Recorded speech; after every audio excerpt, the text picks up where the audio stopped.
Good morning, church. Good morning, everyone. Sa oras pong ito, tayo po ay bumati sa ating mga dakilang ama ng Happy Father's Day. Sige po, tayo po ay umikot at batiin po natin ang bawat isa. At tayo po ay magpupuri sa ating Panginoon.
Another opportunity para sa bawat isa na bigyan ng napakataas na papuri at pasasalamat ang ating Panginoon. At alam niyo po ang nais ng Panginoon na tayo magkaroon ng isang pusong dalisay na siya lamang ang papupurihan sa ating buhay. Amen.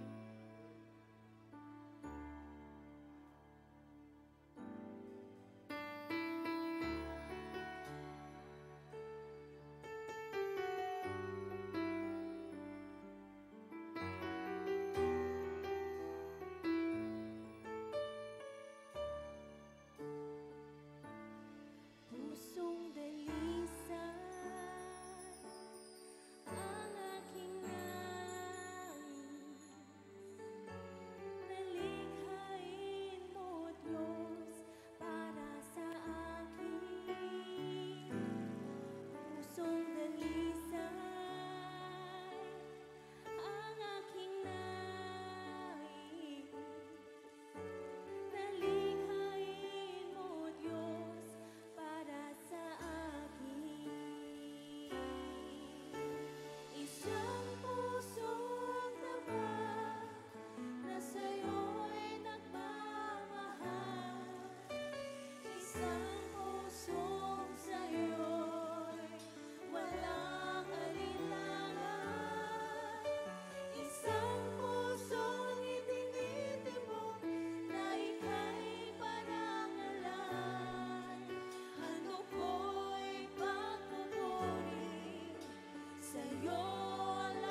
dalisay. Pusong dalisay ang aking nais. Nalikhain mo, Diyos, para sa akin. Pusong dalisay ang aking nais.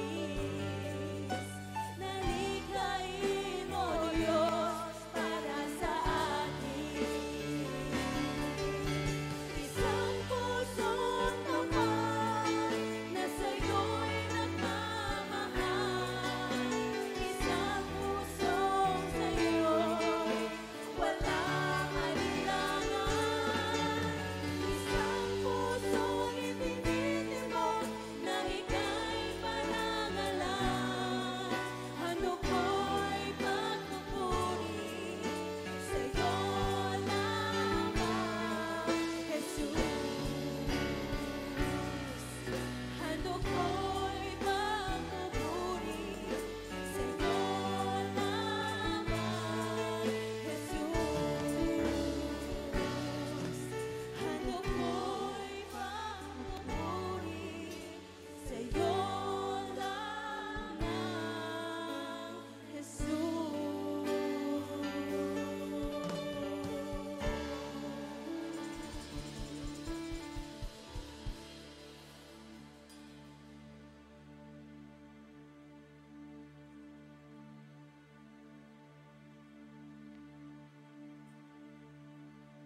Tayo manalangin. Oh, thank you, Lord. Thank you, Father God. Maraming salamat, Panginoong Diyos. Maraming salamat, aming Panginoong Ama, na mga pangyarihan sa lahat. Thank you, Lord. Thank you, Lord. Thank you, Lord. Dakila naming Ama na makapangyarihan sa lahat. Sa pangalan mo, aming Panginoong Jesus, kami po, Panginoon, ay nagpupuri at nagpapasalamat. Kami po, Panginoon, ay nagpapakumbaba sa iyong harapan. Na patuloy, Panginoong Diyos, ibinababa namin ang aming mga puso upang, Panginoon, anuman ang nakikita mo, Panginoong Diyos, na mga karumihan ng puso ng bawat isa. Lord, ikaw, Panginoong Diyos, sa may taas sa aming mga puso, patawarin mo kami, Panginoon, anuman, Panginoong Diyos, ang mga kasalanan na aming nagawa, anuman ang mga pagkakamali namin, Panginoon, anuman ang mga pagkukulang namin, Panginoong Diyos. Linisin mo kami, Panginoon, ng iyong makapangyarihang dugo upang walang dahilan, Panginoong Diyos, na kami, Panginoon, ay hindi makalapit sa iyo. Lord, patawarin mo kami, Panginoon. Buhusan mo kami, Panginoong Diyos, ng iyong makapangyarihang dugo upang, Panginoon, walang hadlang na kami, Panginoong Diyos, ay makapagpuri sa iyo. Kami, Panginoong Diyos, ay makalapit sa iyo. Lord, sa umagang ito, Panginoon, nais namin, Panginoong Diyos, nabigyan mo kami, Panginoon, ng puso, Panginoon, na dalisay. Puso, Panginoong Diyos, na malinis, upang, Panginoon, ang mga salita mo, Panginoong Diyos, sa umagang ito, na aming mga maririnig, Panginoon, maitago namin, Panginoong Diyos, sa aming mga puso. Lord, ikaw, Panginoong Diyos, ang maghari sa puso ng bawat isa. Holy Spirit, inaanyayahan ka namin. Banal na Santong Espiritu, ang kapangyarihan mo, ang siyang mangyari at maganap sa umagang ito. Holy Spirit, patuloy, nagabayan mo ang aming mga puso sa umagang ito. Anuman, Panginoon, ang mga suliranin o bitbit ng bawat isa. Holy Spirit, ikaw ang maghari sa puso ng bawat isa.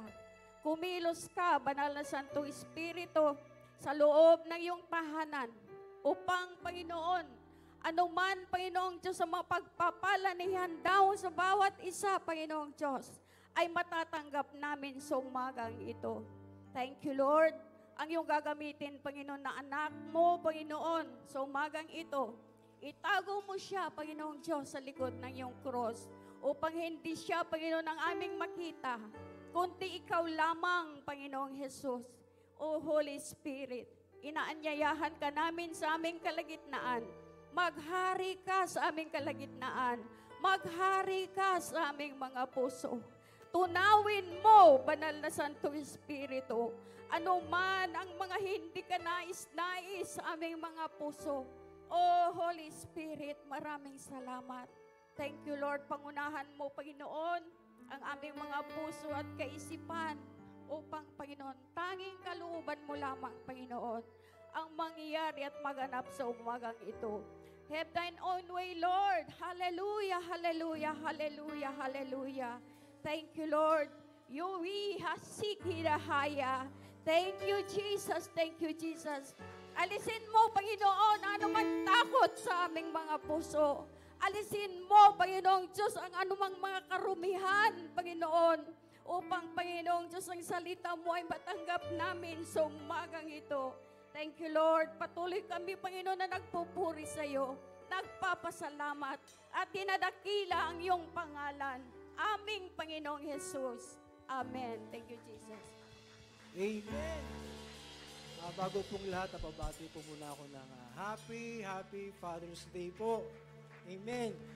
Kaya po tayo nandito sa tahanan ng ating Panginoon sapagkat nais po natin magpasalamat at magpuri. Magpasalamat, magpuri para sa Kanya sapagkat napakadakila po ng Diyos natin. Amen. Kaya po wala po tayong gagawin umaga kundi magpuri at magpuri sa Kanya. Halina at purihin ang Diyos! Sabay-sabay po tayong magpuri. Amen! Yes! Go!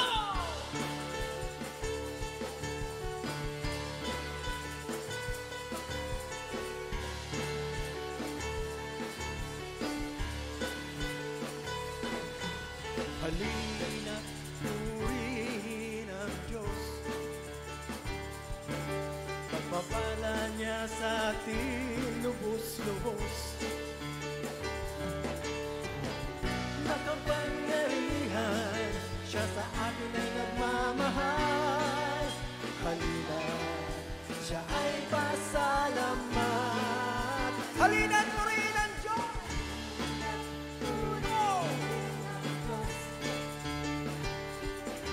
Pagpapala niya sa atin lubos-lubos. Nakapangyarihan, siya sa atin ay nagmamahal. Halina, siya ay pasalamat. Dakilang Diyos! Dakilang Diyos! At Panginoon, maghari ka sa lahat ng panahon. Ang ngalan mo ay luwalhati. Ikaw lamang ang sasambahin. Halina at purihin ang Diyos! Purihin ang Diyos. Papapala niya sa ating lubos-lubos. Nakapangyarihan, siya sa atin ay nagmamahal. Halina't siya ay pasalamat. Dakilang Diyos! Dakilang Diyos at Panginoon, maghari ka sa lahat ng panahon. Ang ngalan mo ay luwalhati. Ikaw lamang ang dakilang Diyos! Dakilang Diyos!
luwalhati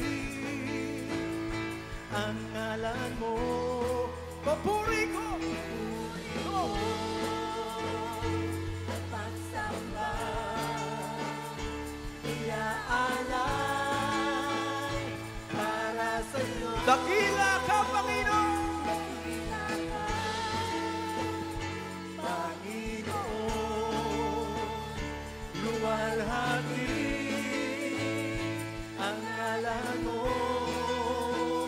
Papuri ko at pagsamba,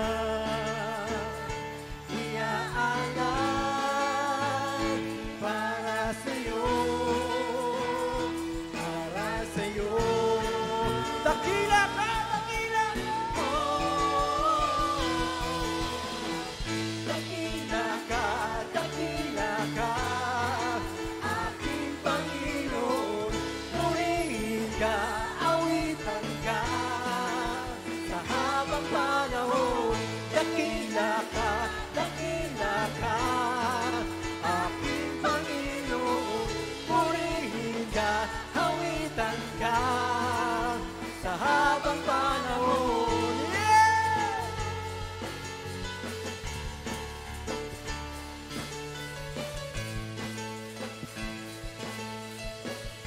Dakila ka! Ho!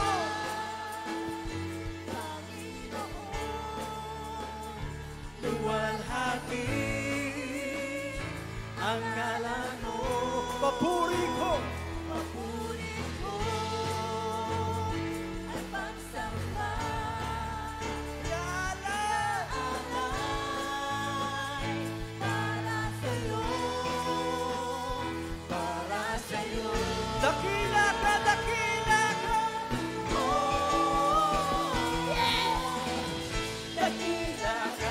Dakila ka, aking Panginoon. Purihin ka, awitan ka, sa habang panahon. Dakila ka! Aking Panginoon. Purihin ka, awitan ka, sa habang panahon. Yeah!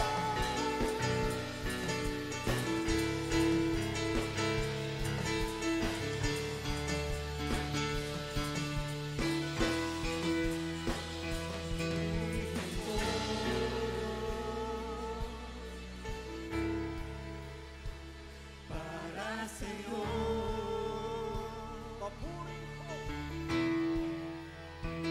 papuri ko. Para sa'yo, Para sa'yo, papuri ko. papuri ko.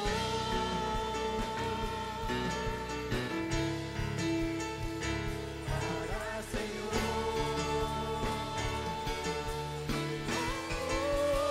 Dakila ka!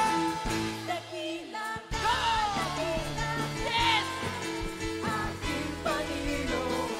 Purihin ka, awitan ka, sa habang panahon. Dakila ka! Dakila ka, dakila ka. Aking Panginoon. Purihin ka, awitan ka, sa habang panahon. Purihin ka, awitan ka, Sa habang panahon, purihin ka, awitan ka, sa habang panahon, ka, awitan ka, sa habang panahon. Ka, awitan ka, sa habang panahon.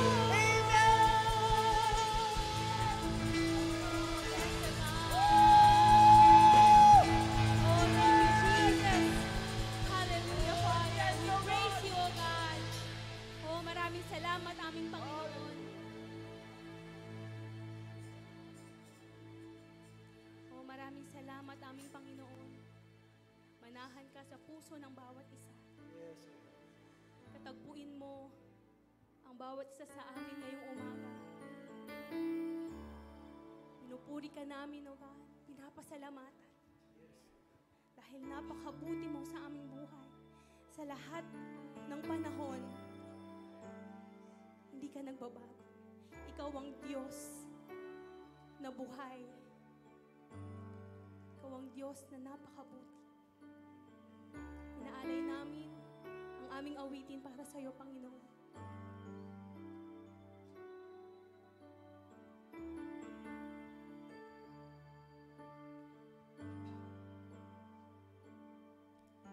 O Diyos, Ikaw ang tunay na dakila sa mundo.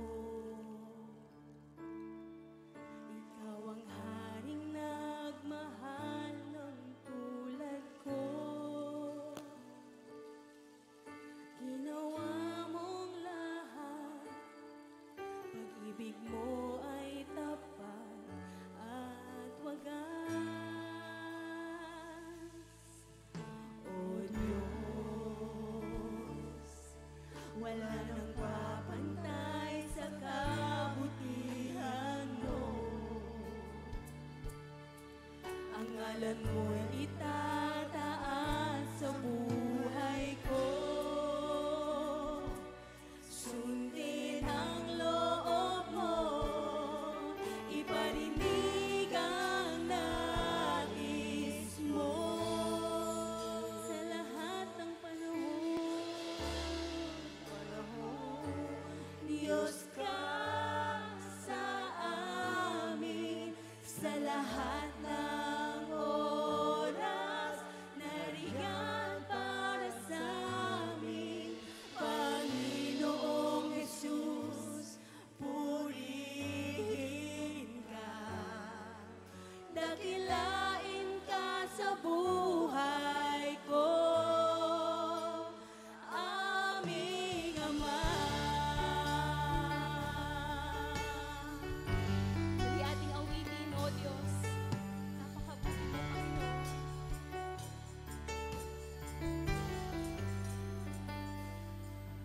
O Diyos, Ikaw ang tunay na dakila sa mundo. Ikaw ang haring nagmahal ng tulad ko. Sundin ang loob mo, iparinig ang nais mo.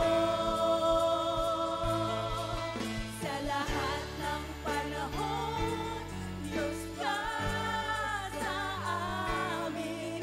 Sa lahat ng oras, nariyan para sa amin. Panginoong Jesus, purihin ka. Dakilain ka sa buhay ko. Di nagbabago, Diyos ka sa amin.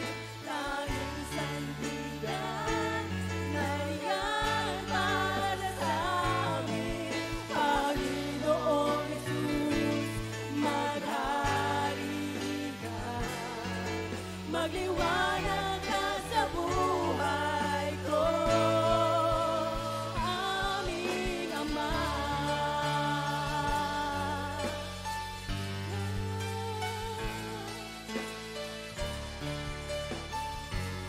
Liwanag ka sa buhay ng bawat isa sa amin, Panginoon. Maraming salamat, Panginoon. Pinupuri ka namin. Pinapasalamatan sa lahat ng panahon. Sabay-sabay nating awitin. Sa lahat ng panahon, Diyos ka sa amin. Sa lahat ng oras, nariyan para sa amin. Panginoong Jesus, purihin ka. Dakilain ka sa buhay ko. Di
po. Oh, we thank you, Jesus. We give you praise. We give you praise. We give you praise. For you alone deserve it, oh God. We give you our highest praise, our highest worship.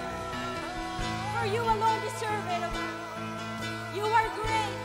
You are magnificent. You are awesome in our lives. Sa lahat ng panahon, napakabuti mo, Panginoon.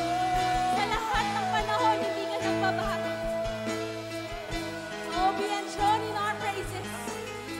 Be enthroned in our worship. Thank you, Jesus. Hallelujah. In Jesus' name. In Jesus' name. In Jesus' name. Oh, hallelujah, Father. Thank you, Holy Spirit. Thank you, Jesus. Thank you, Lord. Praise the God. Oh, we worship you, God. Thank you, Jesus. Oh, thank you, Lord.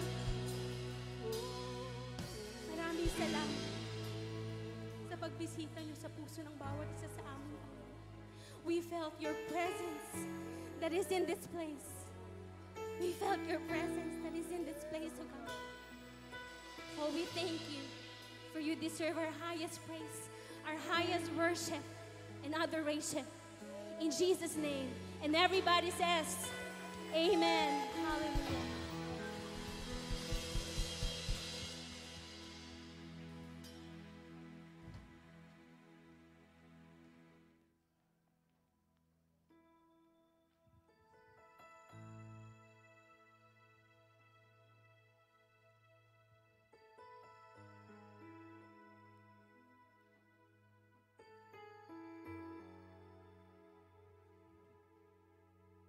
Hello, hello. Tinatawagan natin lahat ng mga bata at atin sila ipagpe-pray. Yan. Amen.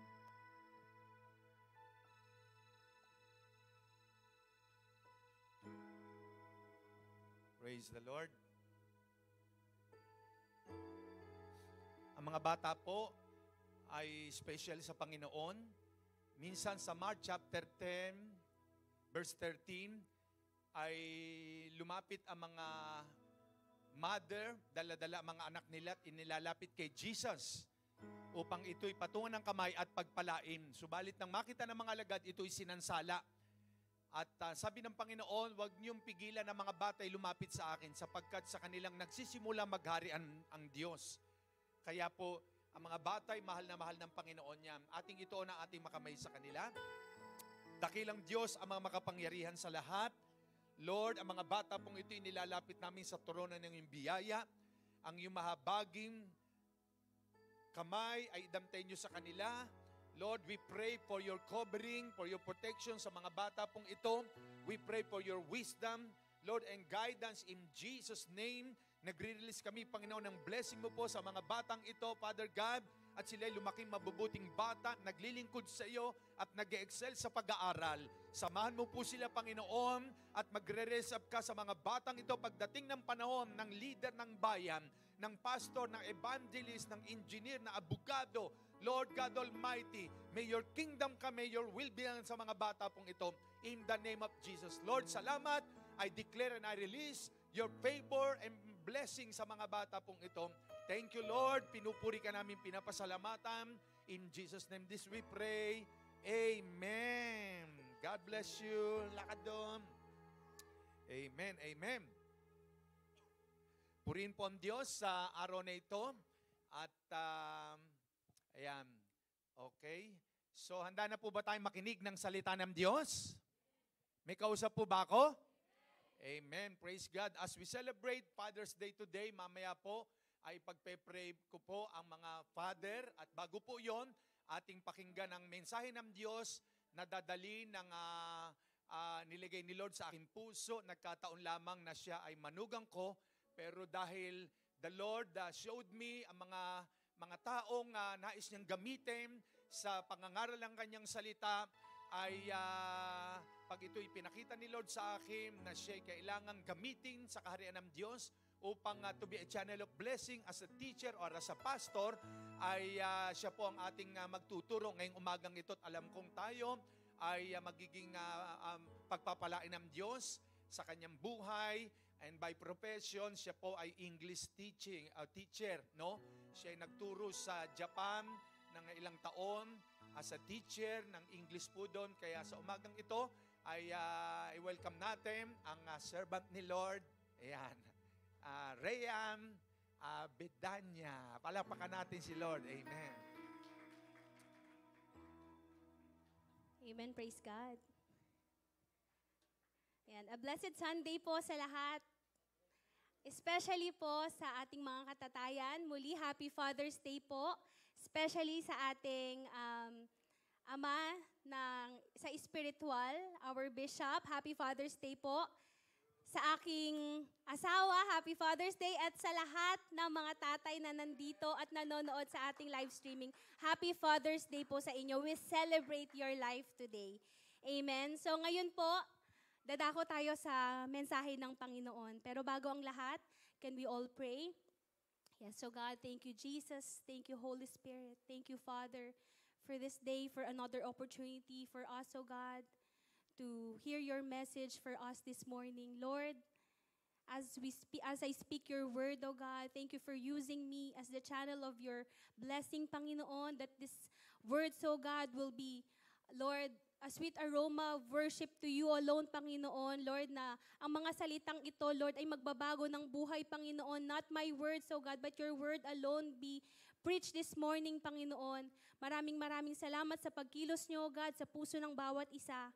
Ang mensahe nyo lamang ang aming maririnig, Panginoon. Kayo ang mapaluguran sa umagang ito. In Jesus' mighty name we pray. Amen. Praise God. So, ang atin pong theme for this month of June ay, ano po ba yon?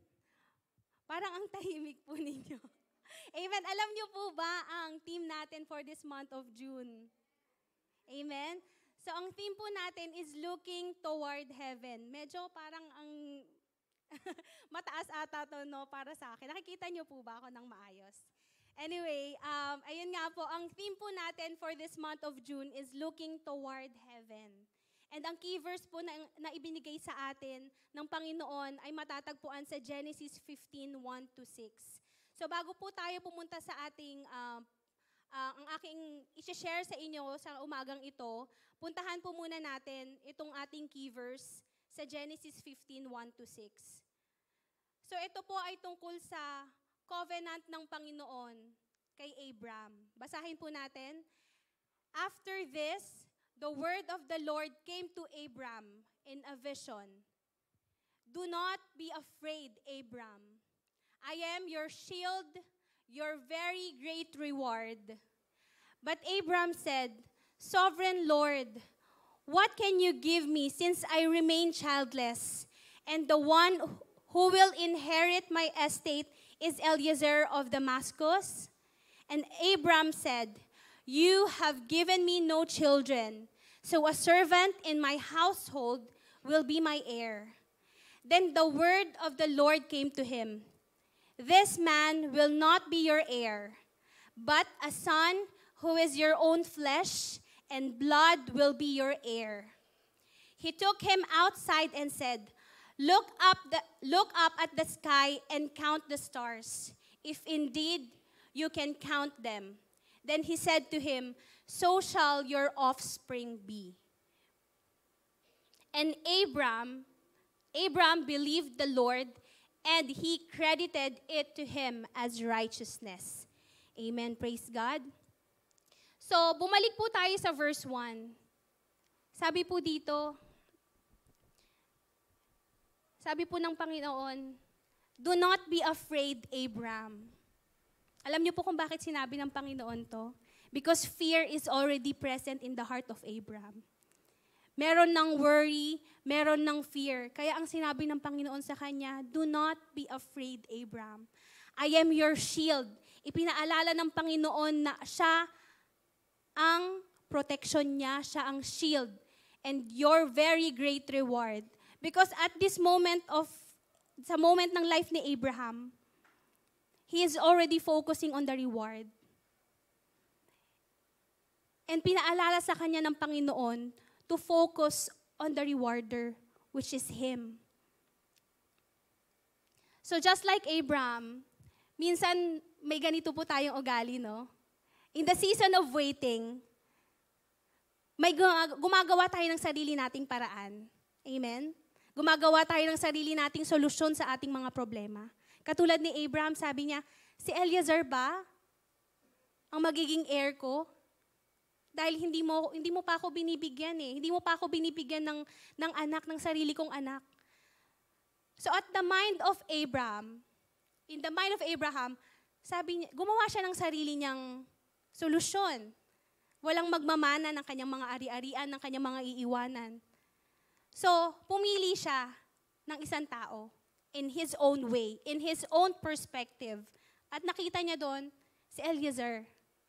Minsan ganito po tayo eh, di po ba? Amen? Sino po ang ganito? Parang Abraham mag-isip minsan. Amen? But thank God, kasi ginigising tayo ng Panginoon, pinapaalala sa atin ng Panginoon to not be worried, to not be afraid. Katulad ng sinabi ng Panginoon, I am your shield, your very great reward. And katulad ni Abraham, alam niya yung promise ng Panginoon sa kanya. And alam niyo po ba ang magandang bagay na ginawa ni Abraham dito? Sa verse 6, makikita natin, Abraham believed the Lord. Amen? Abraham believed in God's promises. That it's okay na minsan nahaluan tayo ng mga thoughts ng mundo, ng ating mga kaparaanan. Pero alam niyo yung pinapaalala sa atin ng Panginoon sa team natin ngayong June? Look toward heaven. Pinapaalala sa atin ng Panginoon na doon tayo tumingin sa Kanya. Amen? Pinapaalala sa atin ng Panginoon that we shall have eternal perspective. Na hindi lang tayo dito sa mundo nakatingin. Dahil temporary lang po lahat ng nandito sa mundo. God reminds us to look unto Him. Look toward heaven. So ito pong title ng ating pag-uusapan ngayon, Live with Eternal Perspective. Live with eternal perspective. So what happens when we have eternal perspective? Katulad ni Abraham at that time, he came back to his senses. Na-reorient siya, ito pala ang pangako ng Panginoon sa atin. Because we live in the flesh, maraming voices sa paligid natin. But when we look toward heaven, when we have an eternal perspective, marireorient tayo, maibabalik tayo dun sa pangako ng Panginoon. So what happens? Number 1, we make right decisions. We make wise decisions sa mga buhay natin. Number 2, there is peace and joy in suffering. Tama po? Number 3, there is patience in waiting. Katulad ni Abraham at that time, nawawalan na siya ng pag-asa. But then, when he looked toward heaven, pinaalala sa kanya ng Panginoon to have an eternal perspective. Pinaalala sa kanya ng Panginoon yung promises niya sa kanya. And true enough, ano po yung naging resulta? Nagkaroon po siya ng anak, ng sarili niyang anak. Tama po. So kung ano ang ipinangako ng Panginoon, it may be a long time for us. It may be a challenging time for us. But kung ano ang pinangako ng Panginoon, I am sure that He will fulfill it. And gusto ng Panginoon na ang bawat isa sa atin ay magkaroon ng puso na sure. Magkaroon ng puso na nagtitiwala na gagawin ng Panginoon kung ano yung ipinangako niya. Amen? Number 4, there is hope in the future. Lagi nating naririnig, the best is yet to come. Totoo po yun, the best is really yet to come. Kahit po sa mga bagay na hindi pa natin nakikita, katulad dun sa kanta ng Waymaker. Alam niyo po ba yung kanta ng Waymaker? Even when I don't feel it, you're working. Even when I don't see it, you're working. You never stop. You never stop working. Ganyan po ang Panginoon. He never stops. He never stops working. Even if we don't feel it, even if we don't see it, let us have hope in the future that yes, the best is yet to come for you and me, for the people of God. Amen? Number 5, there is transformation. Hindi po pwedeng walang magtra-transform sa buhay natin. Kung meron tayong eternal perspective, we will not stay the same. Magtra-transform at magtra-transform yung ating buhay. Amen? Dito po sa transformation na to, it includes our character, our life, and our lifestyle. Amen? Alam niyo po yung ito po isang life hack na i-share ko sa inyo. Nasalita ng Panginoon na lagi kong nire-remind sa akin, sa puso ko, that whenever I feel like I want to get mad, I want to get angry, sabi ng Panginoon sa kanyang salita, in everything you do, put me first. In everything you do, put God first. Paano po? In everything you do, you will put God over your emotions. Amen? That when you feel like getting angry at someone, when you feel like getting angry at your situation, hindi siya yung, wait lang ha, may midweek service ngayon. Attend muna ako, mamaya kita isettle. Hindi po ganon. Wait lang, may prayer meeting, mamaya kita isesettle, lagot ka sa akin mamaya, gagantihan pa kita mamaya, mag-a-attend lang ako ng Sunday service. Hindi po yung ganong put God first in everything that we do. Let's not take it literally. Amen?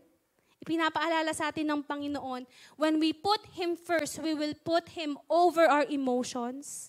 We will put Him over the words that we say, dahil kung inuuna natin ang Panginoon sa mga sitwasyon na mahirap, we know exactly what to say, the right words to say, we know how to resolve the issues of our hearts, and we know how to release forgiveness.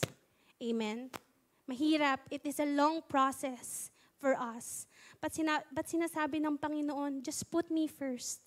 Magtiwala tayo sa Panginoon and let ourselves be transformed and have this eternal perspective na wag lang tayong tumingin kung ano yung temporary. In this temporal world, maraming sakit, karamdaman, maraming challenges. But the Lord wants us to be transformed every day. That's why sinabi ng Panginoon, renew your mind every day. Just like a daily bread that we ask from the Lord. Hindi lang yung mga pangangailangan natin. Yung pagkain, yung clothing, yung roof on our head, hindi lang po yung mga yon. God wants us to renew our mind every day. That's why it's very important that we have this relationship with Him. We have our own devotion, hindi lang po sa pakikinig every Sunday, every Wednesday. It's important na tulungan natin ang sarili natin to have this eternal perspective if you want yourself or your life to be transformed in the Lord. Amen? Eternal perspective is a way of seeing the pain, the pleasure of our lives as part of the story God is orchestrating for us. Gusto niyo po ba yung story na ino-orchestrate ng Panginoon sa buhay ninyo? O gusto niyo po kayo ang writer ng inyong story? Sino po? Amen. Lahat po tayo. We want the Lord to orchestrate our life. Amen? Amen. So ayun po yung mga, yun po yung 5 para masagot yung katanungan na what happens when we have eternal perspective. Ngayon naman po, what happens when we live without eternal perspective? Kung namumuhay po tayo nang wala tayong ganitong pag-iisip or perspective sa buhay natin. Number 1, we are forcing demanding, and manipulating our way through life. I will give you po an example. This is the story of the son of David. His name is Amnon. Sino pong nakakilala kay Amnon? Nakabasa na po ng story na ito. Meron po? Pakitaas naman po yung kamay. Ayan. So, ito pong si Amnon, he was described as someone who is stubborn. Matigas ang ulo. He's impatient. He has no self-control. If he wants something, he wants it instantly. Meron po bang ganun dito? Yung pag may mga gusto po tayo sa buhay, gusto natin andyan na agad. Napaka-conveniente. Honestly speaking, di ba po ganun tayo? Ganun yung buhay na gusto natin, mabilisan, convenient, na hindi na natin kailangan pang mag-antay. Gusto natin andyan na ngayon. Kasi yun yung finifeed sa atin lalo na sa generation natin ngayon, especially the youth. Amen? Dahil na-feed tayo ng social media, isang enter lang natin sa internet, meron na agad yung mga information na kailangan natin. Dati magre-research pa tayo, magsusurvey pa. Naabutan niyo po yun? Nung nagsusurvey po kami, wala pang Google Forms. So nung mga college days ko, talagang magpre-print ka ng mga papers, magsusurvey ka sa mga tao, tungkol dun sa sa thesis. Pero ngayon, isi-send mo na lang yung link. Meron na sa'yo yung data, yung information ng tao, nasagot na agad yung survey. Makukuha mo na ngayon agad yung data na gusto mo. Amen? That's an instant life. Di ba po gusto natin yung ganon? But the Lord teaches us, reminds us that in the life of Amnon, let us not be impatient. Let us not manipulate our own way through life. Now, buksan po natin yung mga Bible natin sa 2 Samuel 13, 11 to 13. Basahin po natin yung story ni Amnon. So this is about Amnon's sin against his sister Tamar. But when she took it to him to eat, he grabbed her and said, "Come to bed with me, my sister." "No, my brother," she said to him, "don't force me. Such a thing should not be done in Israel. Don't do this wicked thing." "What about me? Where could I get rid of my disgrace? And what about you? You would be like one of the wicked fools in Israel. Please speak to the king, and he will not keep me from being married to you." Sige, tuloy po natin. But he refused to listen to her. And since he was stronger than she, he raped her. He violated his own sister. Pero bago ito, nagkaroon ng warning, tama? Binigyan siya ng warning ng kapatid niya. Makikita natin yan sa verse 12. Verse 12. Sabi niya dito, "No, my brother, don't force me. Such a thing should not be done in Israel. Don't do this wicked thing." May warning na binigay ang kanyang kapatid. Amen? Pero ano po yung ginawa ni Amnon? He still did the thing. Amen? He violated his sister. Nanalo yung lust over his love to God. Amen? And let us not be like Amnon. Yung kapatid niya, he even advised him to talk to the king, to go back to the king and talk to him. But still, he did not listen. And 2 years after, alam niyo po ang nangyari kay Amnon? 2 years after, he was killed. He was killed by his own brother, Absalom. Ngayon, ang question is, if alam ni Amnon yung mangyayari sa kanya 2 years from now, kapag ginawa niya itong deed na to, sa tingin niyo gagawin ni Amnon yun? Hindi, di ba? Dahil ayaw niyang mamatay agad. Amen? If alam natin yung mangyayari sa atin 2 years from now, I want to ask you, why are you still doing the things that you're doing now, thinking that it's okay? Bakit patuloy pa rin natin ginagawa yung mga bagay na hindi ka lugod-lugod sa Panginoon, thinking na wala namang mangyayari sa atin 2 years from now, 5 years from now, na walang consequences yung actions natin? Amen? The story of Amnon reminds us that let us not manipulate our own life. Let us not be demanding, let us not force our own way through life. Dahil bawat action natin, every bad decision has consequences. Every good decisions in our life has an impact in our future. Amen? And we have a choice. May choice po tayo kung gagawin natin ang will ng Panginoon or our own will. Dahil binigyan tayo ng Panginoon ng free will. Amen?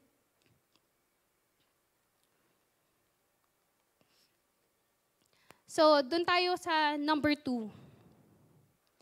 You will miss, if you live without an internal perspective, you misinterpret the details of your life. Yung mga nangyayari sa buhay mo, nami-misinterpret mo. Amen? When you lost opportunities, yung mga bagay na pinagdadasal mo, yung mga gustong-gusto mong makamit, tapos hindi mo nakukuha, sometimes we misinterpret those details of our life. Feeling natin, pinagkakait sa atin ng Panginoon yung mga magagandang bagay. Feeling natin, it's so unfair. Amen?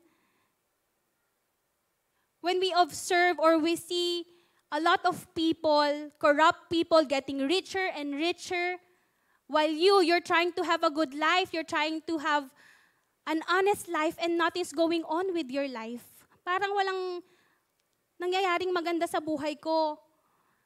But I'm trying to be honest. I'm trying to be a good person. Bakit yung mga to, they're very corrupt and they're getting richer and richer.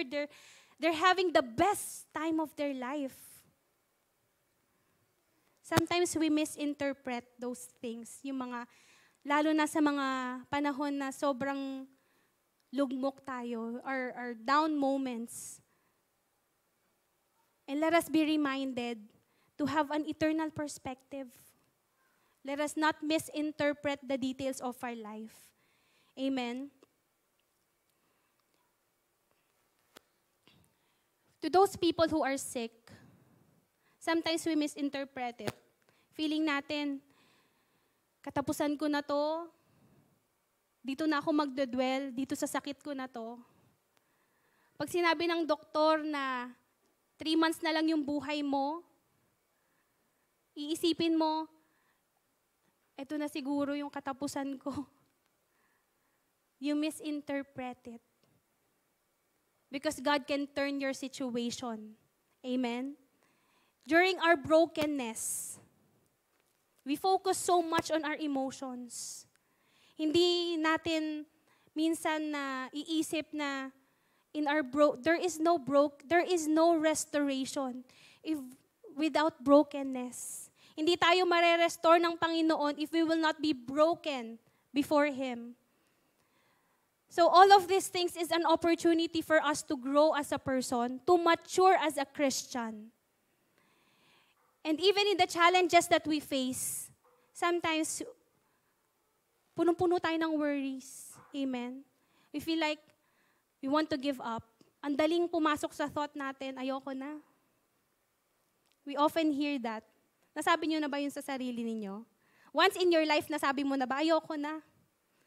Pagod na ako. Amen? Honestly speaking, sino na po nagsabi nun sa kanyang buhay? Ayoko na, pagod na ako. Most of us. Alam ko po, nakikita ko sa inyong mga mata. Because the Lord didn't promise a smooth sailing life for us. But ang promise ng Panginoon ay will be with you. Wow.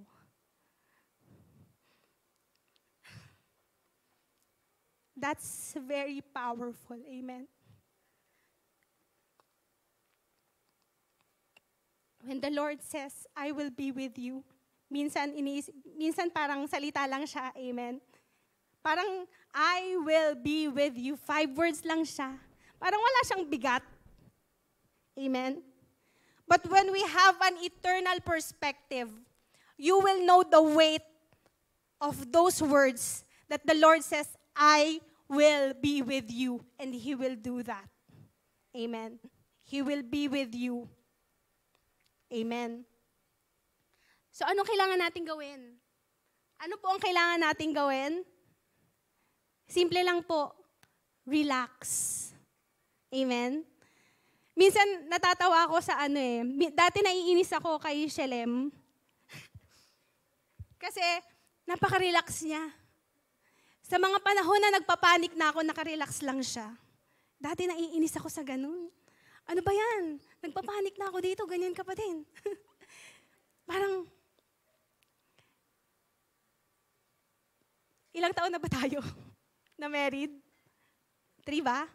Ay, 4. Sorry. 4 pa lang, nakalimutan na. 4 years of being married to someone who is very relaxed. Natutunan ko nang maging relax. And praise God, hindi yung worldly relax. Mas relax na ako ngayon dahil sa Panginoon.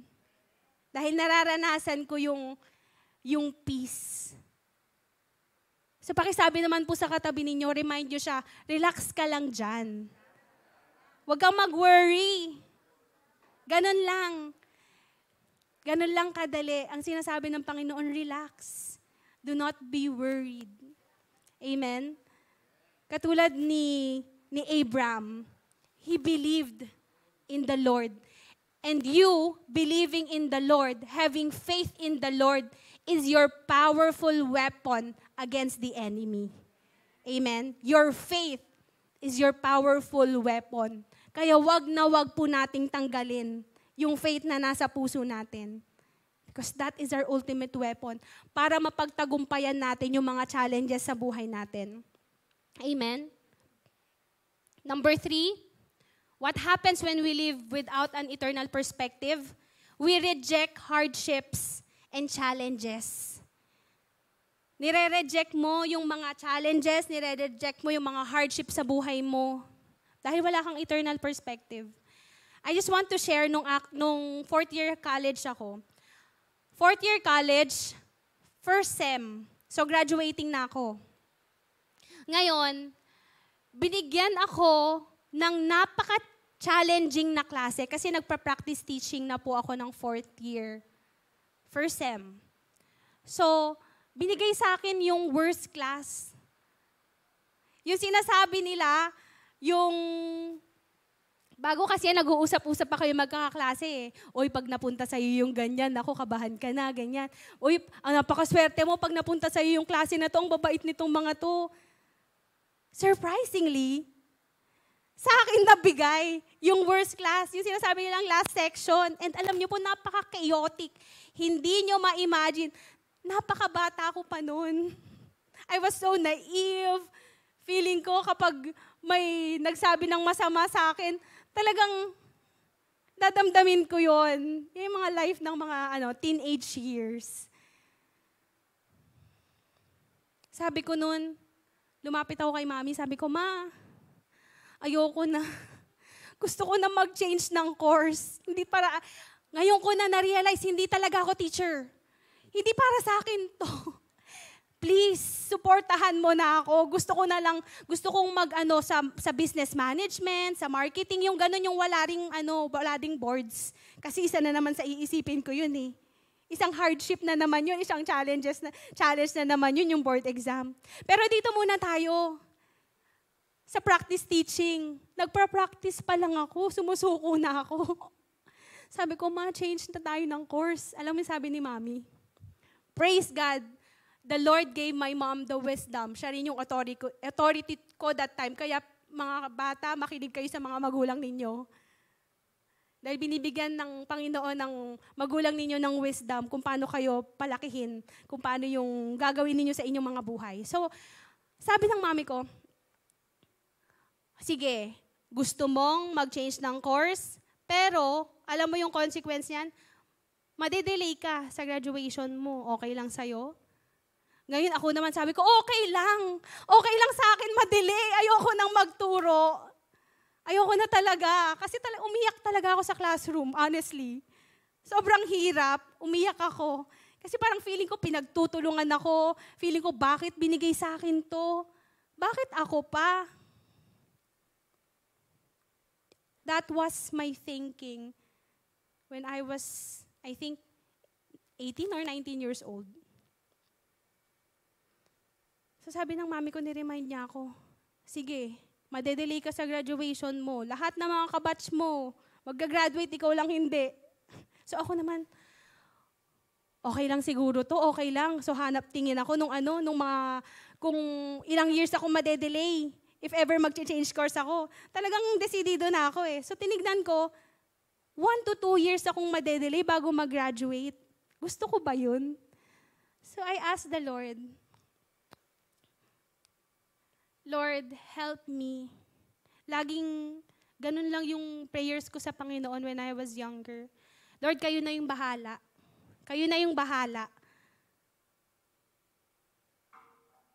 Powerful pala yung sinasabi ko na yun kapag you will let God. You will really let God, genuinely let God work over your situation. Praise God for my mom, praise God sa wisdom na binigay niya sa mami ko that I was able to graduate on time. Na-endure ko yung hardship. Na-reject ko yung hardships and challenges when I was about to graduate. Amen?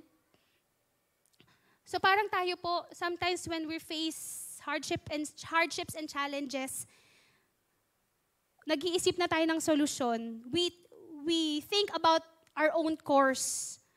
So yun sa daan na gusto nating puntahan. Dahil feeling natin nahihirapan na tayo.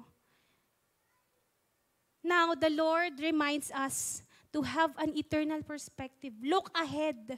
Look in the future. Na hindi ibinigay ng Panginoon. God did not allow those hardships and challenges in your life for nothing. Dahil may nag-aabang palang reward sa'yo in the end. Just like sa nangyari sa buhay ko, I was able to graduate. And yung wino-worry ko na board exam, alam niyo po, let me just share this with you dahil talagang ang Panginoon lang yung kumilos sa board exam ko. Alam niyo po kung bakit? April 2012, I graduated from college. June, may trabaho na agad ako. Monday to Friday, pag teacher, alam niyo po gumagawa ng lesson plan, ng materials, nagtuturo, whole day. Pag uwi mo, gagawa ka pa ng lesson plan. Kumbaga, it goes on and on, Mondays to Fridays. And at that time, I was serving the Lord through dancing. And of course, ang Wednesday, midweek, Saturday, Sunday, sa Panginoon lahat yan eh. Tama? Wala siyang problema nung nag-aaral pa lang ako kasi talaga namang free yung Saturday, Sunday ko. Ngayon, when I was about to take the boards, kailangan kong mag-review. Kailangan mong mag-enroll sa review center at kakainin niya yung Sabado at Linggo ko. Amen? Pero alam niyo yung ginawa ko?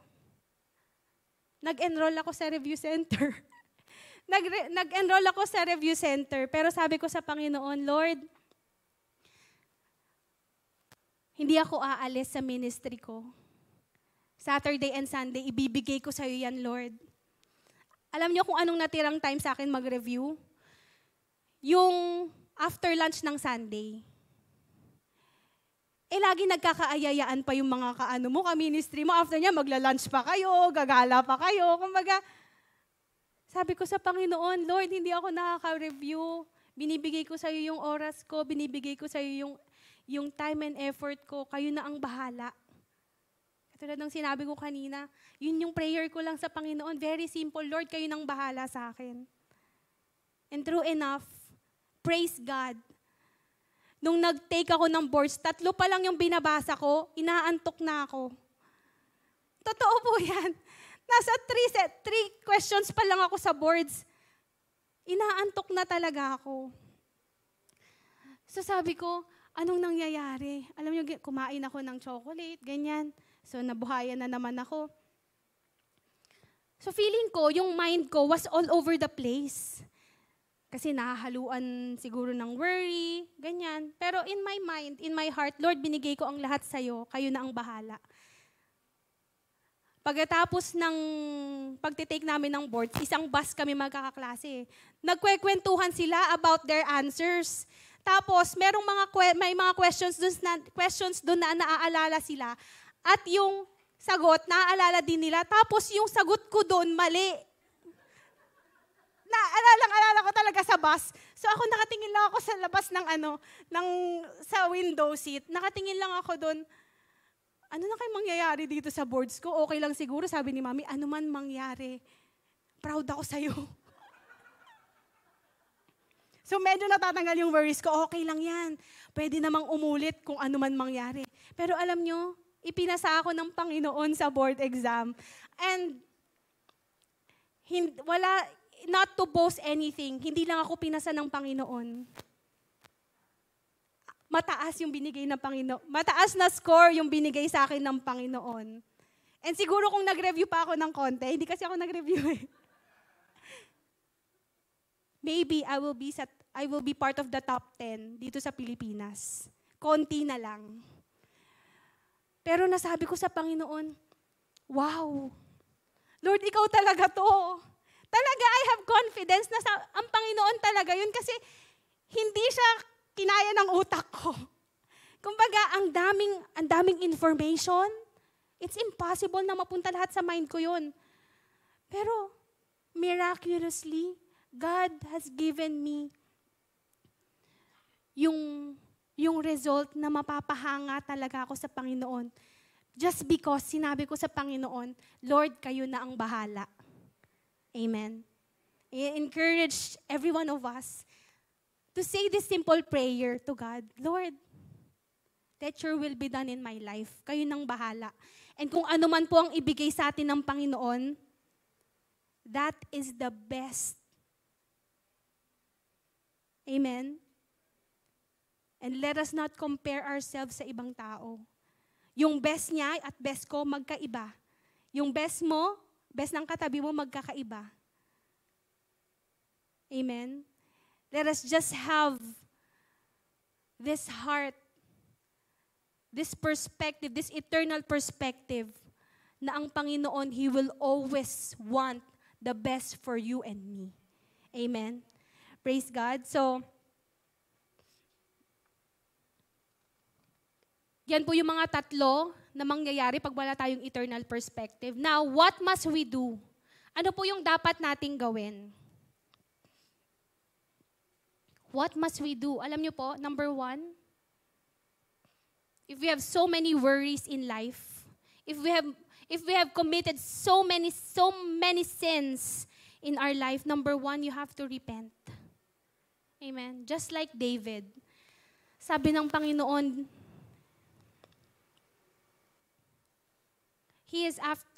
David, ano yung sinabi ng Panginoon doon? He is the man after my own heart. Grabe yun, no? He is the man after his own heart. Ngayon, napaisip ako, bakit? Bakit kaya? David committed so many sins in his life. Napakarami niyang pagkakamali, napakarami niyang mga maling desisyon sa buhay niya. But what's good thing about David? He knows how to repent. He knows the way through God's heart. Amen? Sinasabi nila dito, di ba kapag nanliligaw po tayo, nanliligaw pala yung mga lalaki, hindi pala tayo. Yung mga lalaki, a way through a man's heart is through his stomach. So pinapakain nila, ganyan. Yung mga nililigawan nila, finifeed nila ng maayos, ganun. Dahil that's the way. That's the way daw para mapasagot mo yung tao. So dito, David's way through God's heart is through repentance. He knows how to repent. Buksan po natin yung Bible natin sa 1 Chronicles 21:8. Ito po for the context, isa po to sa mga maraming maling desisyon ni David. After niyang magdesisyon ng mali, ito yung sinabi niya. Then David said to God, I have sinned greatly by doing this. I have sinned greatly by doing this. David admitted his sins. Amen? David admitted his sins. Sige po, tuloy natin. Sabi po niya dyan, now I beg you, take away the guilt of your servant. I have done a very foolish thing. You know what's good thing about David? He didn't blame others. Hindi niya, dito sa context na to, hindi niya blame yung general niya, yung army men niya. He took accountability. He assumed responsibility sa ginawa niya, sa naging desisyon niya. That's why he said, I have done a very foolish thing. Because if we keep blaming others, alam niyo po yung mangyayari, if we keep blaming others sa mga nangyayari sa buhay natin, we will not grow. It's as if you're saying, hindi ko kailangang magbago. Siya ang kailangang magbago, hindi ako. Siya ang nagkaroon ng pagkakasala sa akin. Siya ang magbago, hindi ako. Amen? If we continuously blame other people for our own emotions, we will not grow. As a person, we will not grow in maturity and understanding of God's Word. Amen? Kapag nag-blame tayo ng tao, we reject yung will ng Panginoon sa buhay mo. Because God doesn't want you to blame. God wants you to grow and mature as a person, as a Christian. Amen? So ang true repentance po, meron po akong sinulat dito 3 A's of true repentance. Number one, A, admit your sins. Ask God for forgiveness. Katulad ni David. Sinabi niya doon, I have sinned greatly by doing this. He admitted his sins. He asked God for forgiveness. That is repentance. Second A, assume responsibility. You take accountability of your own actions, of your own emotions, of your own feelings. We are not made to blame the people around us. Para magkaroon ka ng true repentance, kunin mo yung responsibilidad. You take accountability of what is happening in your life. Next one, accept consequences. True repentance, hindi pwedeng walang consequence. Kumbaga, gumawa ka ng mali, Lord, nag-repent na ako, okay na siguro to. Huwag mo na akong parusahan. Sana hindi ko napagdaanan yung mga bagay na yan kasi I already asked forgiveness. No. True repentance is you will accept that these consequences are God's way for you to be mature. Amen? It is God's way of blessing you with so much wisdom, with knowledge through those experiences. Hello. So wag po nating kakalimutan itong tatlong 3 A's. Whenever we commit sins, you should admit, ask God for forgiveness. You take or you assume responsibility. and you accept the consequences of your actions. And that is how true repentance begin in your life. When we fail, sometimes, natatakot na tayo na, dalawa lang po yan when we fail. It's either we fail forward or we fail backwards. And God has given you the choice kung anong path yung gusto mong puntahan when you fail. God wants you to fail forward. Huwag kang lumayo sa Panginoon kapag nag-fail ka. Kapag nag-fail tayo, magpatuloy lang tayo sa Panginoon. Ang Panginoon ang magbabago sa atin. We cannot change ourselves. We cannot change the people around us. But God alone can change us. Amen. Number 2, live for eternity.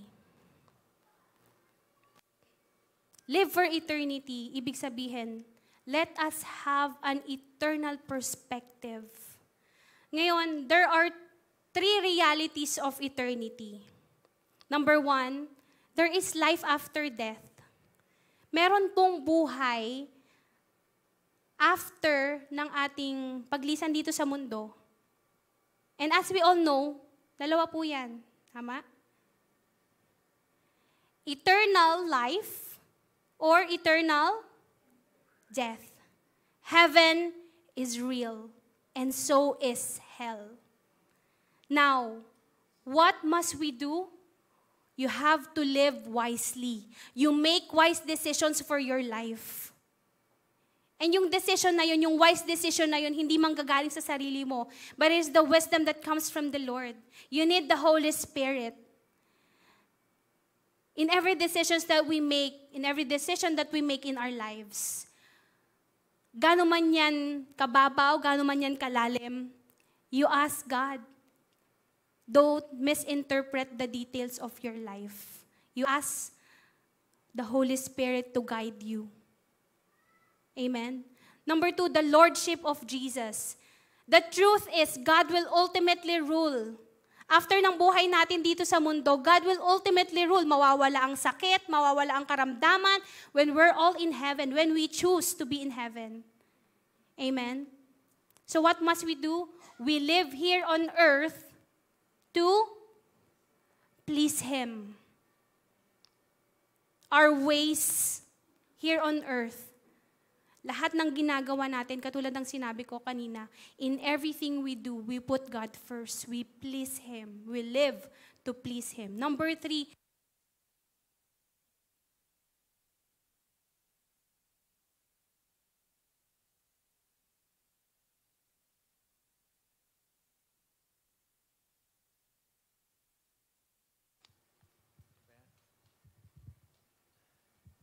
hello. Ayan. Number 3, sabi po dyan, we have a glorious future, for sure. After our life here on earth, we have a glorious future in heaven. Yun po ba yung nilulook forward ng bawat isa? Yung actions po ba natin dito sa mundo, connected dun sa future na gusto natin para sa sarili natin? Amen? Kayo lamang po ang makakasagot niyan. We have an amazing future ahead of us. We have a glorious future ahead of us. So what must we do? We live with hope. We live with optimism. We live with encouragement in our hearts. Na kahit ano man po yung pinagdadaanan mo dito sa mundo, ano man yung sitwasyon mo ngayon, may sakit ka man ngayon, broken ka man, may mga opportunities man na hindi mo nakamit sa buhay mo, do not focus on the temporal world, but focus on the glorious future that is ahead of you. That's why we have to live with hope. Amen? Alam niyo po nung Sunday, sabi ko, actually, hindi naman ako nasabihan nung siguro mga second or nakita ko lang doon. Nakasulat yung pangalan ko, 3rd week, EIB. Ay, ako pala. Ako pala yung magsasalita sa third week. So, siguro mga few days ago, sinabi ni Bishop, ikaw yung magtuturo. Sunday, ikaw magtuturo next Sunday. Sabi ko, pero alam ko na nung mga first and second week kasi nabasa ko na eh. Pero medyo hindi ko pa siya iniisip. But nung Sunday, sabi ko, Lord, ako na po yung mag-share next Sunday. What do you want me to tell to your people? What message do you want me to convey to your people? Ayokong pangunahan ng Panginoon dun sa gusto niyang sabihin. Kaya, Lord, mag-aantay ako sa'yo. Speak to me. And that whole week, sabi ko, ibibigay ko yung thoughts ko sa'yo. Actually, parang hindi natutulog yung utak ko. Kasi gusto ko maging alert. Alam niyo yun? Yung parang gusto ko maging receptive ako sa voice ng Holy Spirit eh. So lagi kong nagpe-pray, lagi ako nagpe-pray. Nagbabad ako sa presensya ng Panginoon dahil ayoko magsalita ng nanggagaling sa akin. I want this message to come from the Lord and change the life of your people. Sabi ko sa Panginoon. So Wednesday, Monday, Tuesday, ganyan. Pag may sinasabi ang Panginoon, sinusulat ko agad. Makikita niyo yung ko dito, napakagulo talaga. Ayan, napakagulo. Kasi, pag may binibigay sa akin ng Panginoon, pag may revelation siya, sinusulat ko agad. Kaya, these are bits and pieces of God's revelation to me for the entire week. So, nung Wednesday, midweek service, sabi ko, Lord, Wednesday na, hindi ko pa tapos. Hindi pa tapos yung dapat kong i-share. So, sabi ko, Lord, kayo ang magbigay sa akin. Continuously speak to me. Para yun yung ma-share ko sa mga tao mo. And alam nyo, after the word of God, nung midweek, pinakanta ni Bishop yung kanta na, Lord, I give you my heart. Kasi tinatanong ka ang Panginoon, Lord, what must we do to have an eternal perspective? Ano yung dapat naming gawin para magkaroon kami ng ganitong kaisipan? Naisip na, you look toward heaven. Paano? And while singing this song, God spoke to me.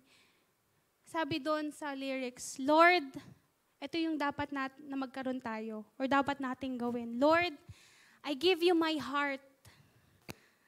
I give you my soul. I live for you alone.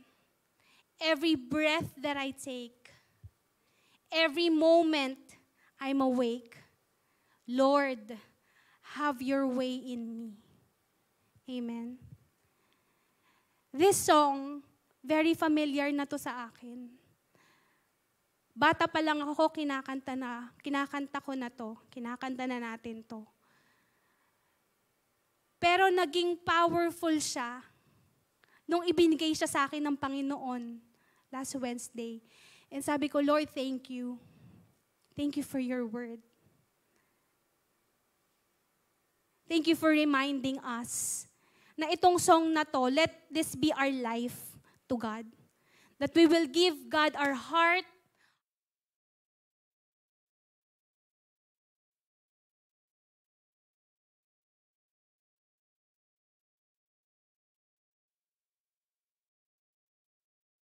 your will be done in my life. Amen.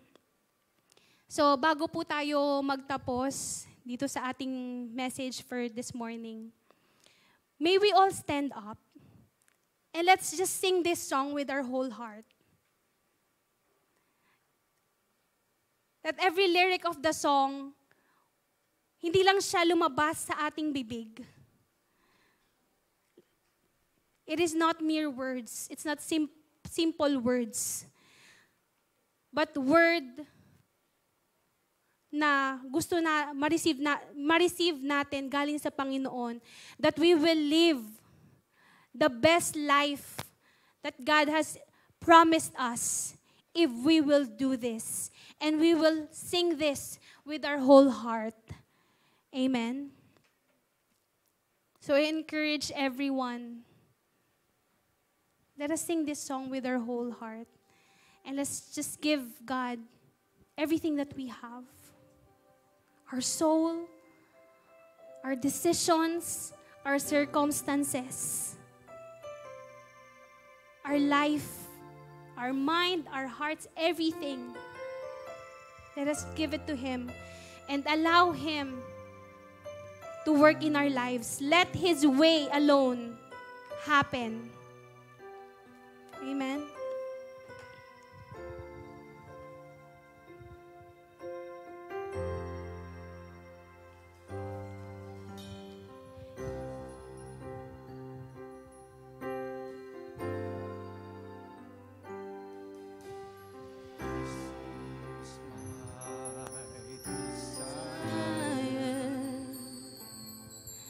To honor you, Lord, with all my heart, I worship you.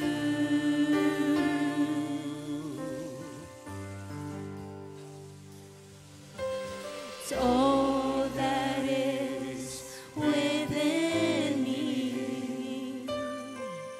I give you praise. It's all that I adore is in you. Come on, church. Sing it with your whole heart and give God everything that you have. Lord, I give you my heart. I give you my soul. I live for you alone. Every breath that I take, every moment I'm awake. Lord, have your way in me. Lord, I give you my heart. I give you my soul. I live for you alone. Every breath that I take, every moment I'm awake. Lord, have your way in me. Lord, I give you my heart. Yes, oh God. I We give you our soul, Jesus. Hallelujah, Father. I live for you alone. Every breath that I take, every moment I'm awake. Yes, oh God. Lord, have your way in me. Oh, yes, oh God. Have your way. Oh, have your way in our lives, oh God. We want to give you our heart. We want to give you our soul. Everything that we have, oh God, we offer them to you and you alone. Lord, work in our lives. Work in the heart of each and every one of us. That in every detail of our life, oh God, we will look toward heaven. We will look toward you. Every breath that we take, every moment that we are awake, Lord, have your way in me. Have your way in your people's lives. We commit everything to you alone, oh God. Hallelujah. Thank you for your message for us this morning. Thank you for touching each and every one of us. Thank you for changing our lives forever. In Jesus' name. And everybody says, Amen.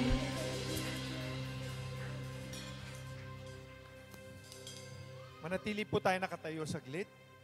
Praise the Lord. Napagpala po ba tayo ng mensahe ngayong umaga? Purihin po ang Diyos sapagkat I believe that the message of the Lord this morning to each and everyone is a message that give us a new heart a new heart of magkaroon ng tunay na pagbabalik loob sa Diyos, ng pagsisisi ng kasalanan. Sapagkat pag ang kasalanan ay nasa puso, sabi ni Haring David sa Psalms 66 verse 18, if I regard iniquities in my heart, the Lord will not hear me. No, pag may kasalanan sa puso, hindi madidinig ng Diyos ang mga prayer. So kailangan tayong muli i-apply natin yung ating narinig na magkaroon tayo ng true repentance sa Panginoon, no? At lagi nating pagariin sa puso natin ang presensya ng Diyos, ang will ni Lord, not our emotion, ang maghari at masunod in times of crisis or trouble or trials. Lagi nating pakalmahin ang sarili natin. Kasi ang tendency sa buhay ng tao, mapakristyano, lalo na yung hindi, pag merong mga nangyayaring trouble, ang taas agad na emosyon, nawala na yung spirit, bumaksak.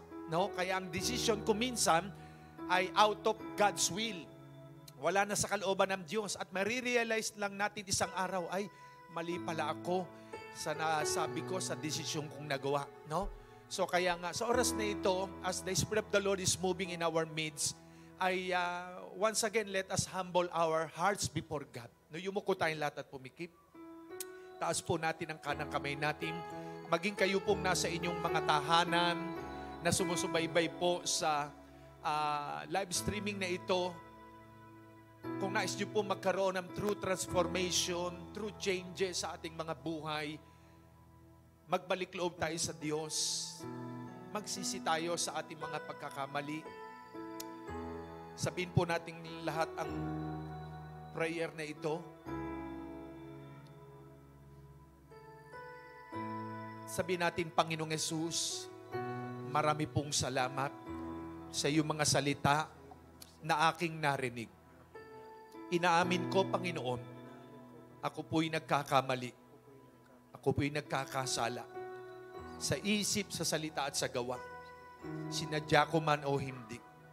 Nagpapakumbaba akong tunay sa iyong harapan. Linisin yung aking puso. Baguhin mo po ako ayon sa iyong kalooban. Sa iyo ko'y niaalay ang puso ko, kaluluwa ko, at espiritu, aking isipan, magari kang tunay. Salamat, Panginoon, dahil sa iyo ay walang natatago, walang nalilihim, lahat ay iyong ihayag. Salamat, Panginoon, sa iyong mga salita na aking narinig, na nagbabago na aking puso. Salamat, Panginoon. Ito aking panalangin. Amen. Awitin lang natin, puso ko'y iyong sinisiyasat. Salamat, Panginoon. Ito po yung title niya. Puso ko'y iyong sinisiyasat. Buhay ko'y iyong alam. Ang lahat kong lihim, O Yahweh, ay tiyak mo ngang nalalaman. Ang lahat ng aking ginagawa sa'yo ay hindi lingid. Ang lahat kong lihim, O Yahweh, ay tiyak mo ngang nababati. Salamat, Panginoon, kilala mo ako. Ang lahat ng bagay ay dilingid sa'yo. Salamat, Panginoon, tinutuwid mo ako. Ikaw lang ang may alam ng aking patutunguhan.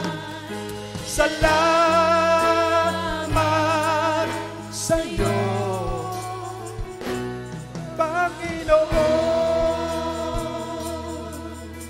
Mga kapatid, mga magulang, sa harapan po ng Diyos, wala po tayong maitatago. Lahat ay hayag sa Kanya. Lahat ng ginagawa natin, nakikita ng Diyos. Tulad ng ating narinig, bawat ginagawa natin na mali at kasalanan sa harapan ng Diyos, may kalakip na consequences pagdating ng isang araw. Maging si Haring David, sa kanyang mga kasalanang nagawa, mayroong kapalit. Ni-rape ang kanyang anak, kapatid sa kapatid ay nagkasala. Pinatay ng kapatid ang kapatid. Makapatid, mga magulang, ito na yung panahon na tayo ay tunay na magbalik na sa Diyos, magpatuloy na maglingkod sa Kanya. Magpatuloy na kilalanin ang Diyos, mahalin Siya habang tayo ay nabubuhay. Sa oras na ito, alam kong ang Diyos ay may nakalaan na pagpapala, especially sa ating mga tatay. Alam kong ang Diyos, bibigyan niya ang mga tatay ng kalakasan at katatagan upang magtagumpay sa buhay dahil ang kasalanan ay laging nandyan, nakaamba. Na kapag ito'y iyong hinawakan, mananatili ito na nakakabit sa buhay ng tao. Pero pag tayo ay laging inuuna ang kaharian ng Diyos at ang kanyang katuwiran, lahat ng kailangan natin ay idaragdag niya. Pagpapalain niya ang ating pamilya sapagkat ang Diyos ay sobrang nagmamahal sa bawat pamilya, especially sa mga ama ng tahanan. Purihin ka, Panginoon. I release and I declare your blessing upon each and every one sa bawat pamilyang kinakatawan ng iyong mga anak na nandirito. Salamat po, Panginoon, na kami mahal mo, na dahil sa iyong mga mensahe at salita na aming naririnig, pinapaalalahanan mo po kami na lagi kaming magkaroon ng perspective sa iyong kaharian, na matanaw namin na ang perfect will mo sa aming mga buhay ay tunay kaming makasunod ng ayos at tama sa iyong kaharian. Lord, salamat, pinagpala nyo ng bawat isa. Nangusap ka na through the power of the Holy Spirit. Tinuruan mo po kami kung paano kaming mabuhay ayon sa iyong katwiran at makalakad ng tama sa mundong ito. Thank you, Lord, for the blessing. Thank you for the healing. Thank you, Lord, for the love. Thank you, Lord, for the peace and joy. Lord, we receive and we claim your blessing, your favor upon each and every one. Lord, salamat. You will do miracle upon your people, O God. Maging ang mga nasa tahanan po nila. We thank you, Father. We honor you in Jesus' name. Amen. Palapakan po natin ang Panginoon. Hallelujah. Thank you, Jesus. Sige po, maupo mo ng bawat isa. At bago ko po ipag-pray mga Father, maya tayo dumako sa isang mahalagang gawain. Amen. Praise the Lord. Napakaganda po ng ating pinag-aralan. Napagpala po ba ang lahat? Amen. At sa pagkakataon na ito, no, katulad po ng ating sabi nga ay nalaman o natanggap, no, that we must have an eternal perspective. Kailangan daw po sa ating buhay para maranasan natin talaga ang presensya ng Diyos, para maranasan natin ang pagpapala niya, ang kapayapaan, no, ang pag-asa, kailangan lagi tayong may eternal perspective. Amen? Alam niyo, last Sunday, nung magturo po si Bishop, tuwan-tuwa po ako kasi may revelation ako natanggap kay Lord, no? Doon sa Genesis chapter 15, verses 1 to 6, makikita natin doon sa verse 1, talagang pinaalala ng Diyos sa kanya, kay Abram, huwag kang matakot. I am your shield. No? I am your shield, ang sabi ng Panginoon. No? And I am your great reward. Yun ang pinaka-best, no? I am your great reward. Pero makikita natin sa verses 2, 3, and 4, makikita natin si Abraham nagko-complain. Although nandun na yung promise niya, no, yung promise ng Diyos, lalo po ngayon, no, lagi natin tatandaan, 2024 is the year of, tingnan natin, fulfillment of God's promises. No? Ito talagang ibibigay ng Diyos sa atin. Kaya lang, hindi ito mangyayari, hindi natin magmamanifesto sa atin kung wala tayong eternal perspective. No? Katulad po doon sa kung titingnan natin yung Genesis chapter 15, 2, 3, and 4 na walang ginawa si Abram kundi mag-complain. Bakit? Sabi niya, paano mangyayari? Wala akong anak. No? Paano mangyayari yon? Di yun lang ang magmamana. No? Pero makikita po natin ano ang ginawa ng Diyos sa kanya. Sa verse 5, inilabas siya ng Diyos. No? Inilabas siya ng Diyos. At sinabi, tumingin ka sa langit. Alam niyo yung pagkakataon na yon, nung yung verse 5, may bigla pong pinaalala ang Diyos sa akin. Nung kami po ay nasa Mindoro, nandun po kami nakatira, no, tumira kami doon for 20 years. No? Ang church po natin doon ay parang nasa bundok.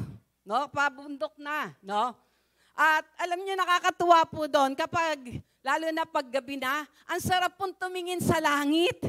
No? Bakit? Ang daming bituin. Naranasan niyo po ba yon? Para wala akong kausap. Naranasan yun? O nakakita na kayo ng ganon? Sino dito nakakita na ang daming bituin? No? Alam nyo, kapag po kami ay umuwi sa Pasig, dito, no? Nagtataka po ako. Kapag ako'y tumitingin sa langit, parang kukunti ang bituin. Sabi ko, bakit ganon? Iba ba yung langit sa Mindoro kaysa langit dito sa Maynila? Bakit kukunti ang bituin dito? Wala akong makita, samantalang sa Mindoro, kapag tinignan ko, nakikita ko pa yung merong, di ba, yung may Big Dipper. May talagang tinitignan ko yung mga kasi pinag-aralan natin sa science, di ba? Pero pagdating dito sa Maynila, no, sa Pasig, kakaunti. Kaya siguro walang makapagtaas ng kamay sa inyo, no? Pag po kayo ay nasa mataas na lugar, makikita niyo po, napakarami talagang bituin. No? Napakarami talagang bituin. At yung katanungan ko yun, nagkaroon ng kasagutan. Ano yung kasagutan? Kasi daw, dito sa Maynila, polluted. Ang humaharang sa dito sa ating atmosphere ay pollution.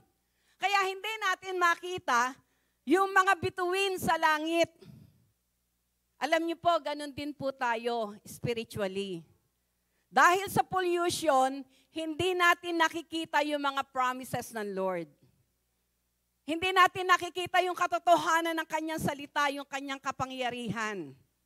Kaya nga po, napakaganda po ng tema natin ngayon, no? Yung pinag-usapan, yung na-share sa atin ngayon ni Sister Iyay.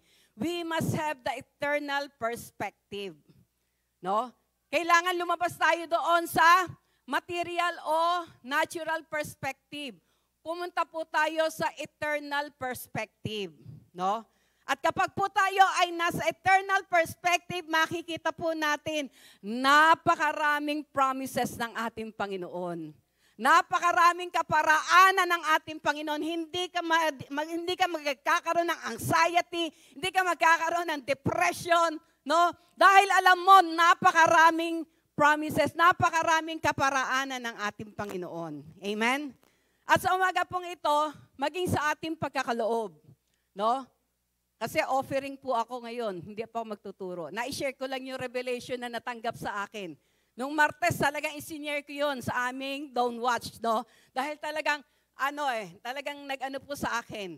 Sa pagkakataon na ito, sa ating pagkakaloob, kailangan po naroon yung ating eternal perspective. Bakit ba tayo nagkakaloob? No? Bakit tayo nagkakaloob? Baka masita ako pag hindi ako nagbigay ng tithes and offering. No? Baka naroon na kapag hindi ko na ibigay yung aking tithes. Alam niyo po, ang sabi ng Panginoon, fear not.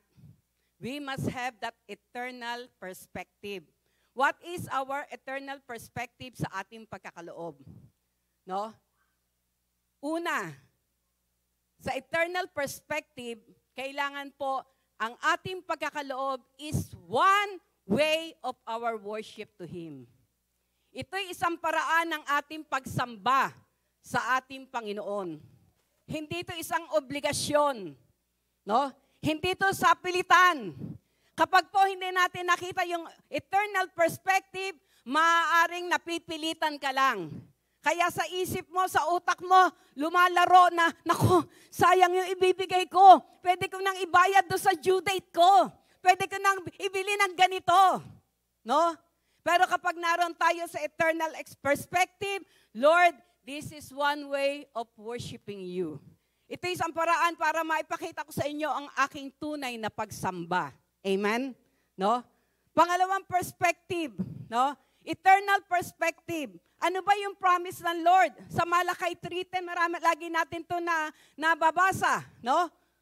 Na sabi nga, wag tayong pumokus doon sa doon sa give your tithes to the offering. Pumokus tayo doon sa ano ba yung eternal perspective nito? Ang sabi nun, hindi sisirain ng devourer ang iyong pananim, ang iyong tinatangkilik. Alam niyo po, ako, isa sa itinuro ng Diyos sa akin, na eternal perspective ng pagkakaloob, no? Sa buhay po ng nanay ko. For 6 years, pinagkatiwala ng Diyos si nanay sa akin. No?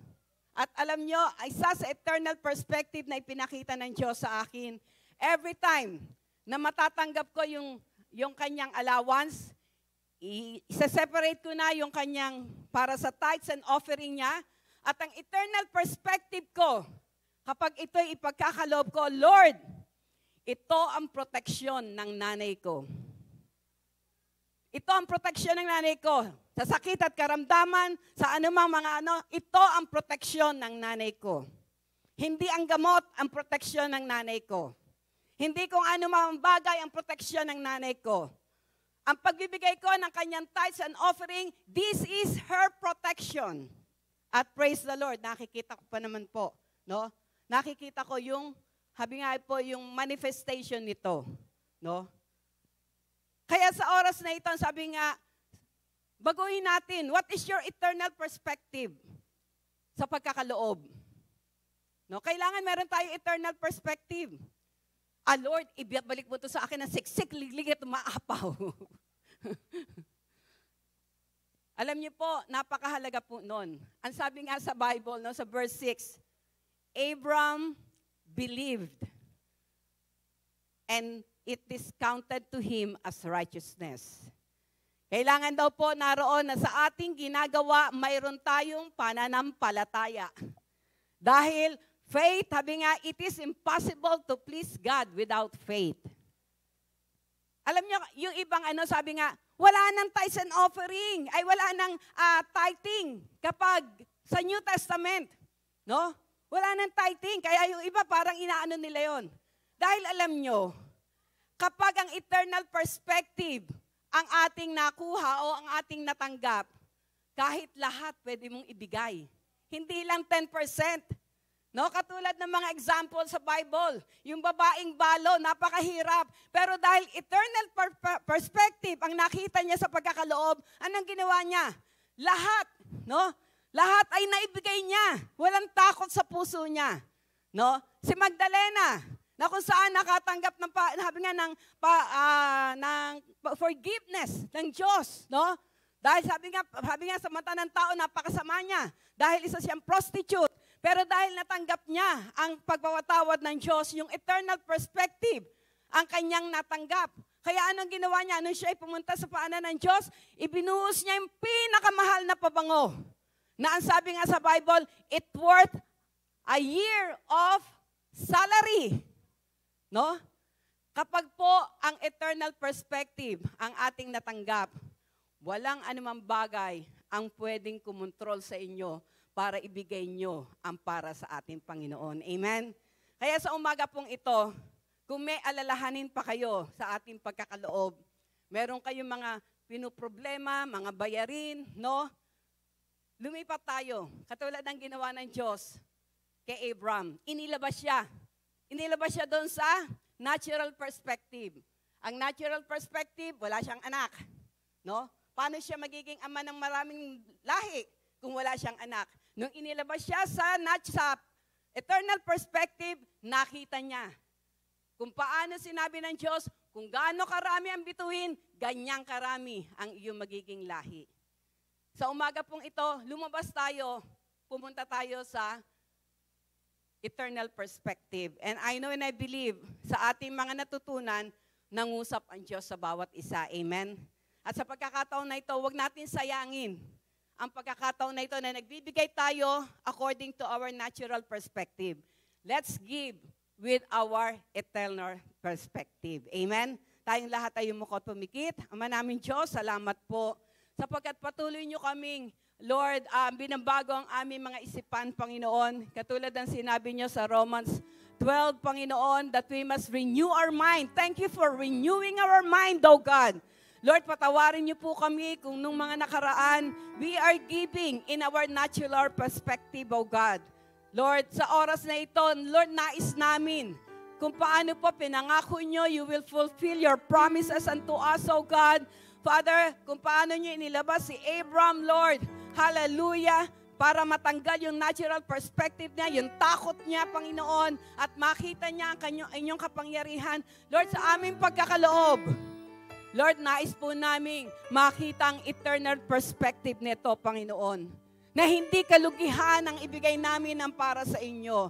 Hindi ito katalunan, Panginoon. Hindi ito kawalan sa amin. Kundi ito ang paraan nyo upang mabuksan ang pintuan ng langit. Katulad ng sinabi sa Malakay chapter 3 verse 10. Ibuhos ang pagpapala. Hindi lamang pintuan, kundi maging bintana, Panginoon. Mga bintana. Bubuksan nyo, Panginoon, upang padaluyin nyo ang pagpapala na inilaan nyo na sa amin. Yes, O Lord. Salamat, salamat. Sapagkat, Lord, you are renewing our mind, O God, na sa lahat ng aming, Lord, gagawin, Panginoon, ang makita namin ay ang eternal perspective na nanggagaling sa inyo. Pagpalain niyo po ang bawat isa at alisin niyo po ang takot sa puso ng bawat isa, Panginoon. Dahil anuman ang aming sitwasyon, kayang-kaya niyo kami, Panginoon, na ilabas dito, O Diyos, at maranasan namin ang inyong himala. Salamat. We give you all the glory, the honor, the praise, and the thanksgiving. In Jesus' name, amen and amen.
Hello, hello.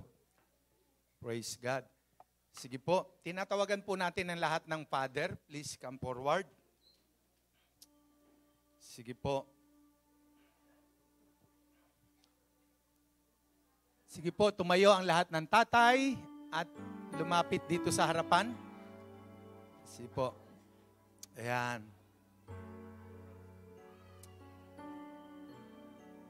Amen. Dahil Father's Day po ngayon, kailangan tayong magsaya, kailangan tayong magbunyi sapagkat sineselebrate natin ang araw ng mga tatay po ngayon. Nais ko pong basahin ang Isaiah chapter 64 verse 8. Pakinggan niyo po mga tatay, no? At maging bawat isa. Ang sabi po rito, "But thou, O Lord, thou art our Father." Ikaw ang aming Ama.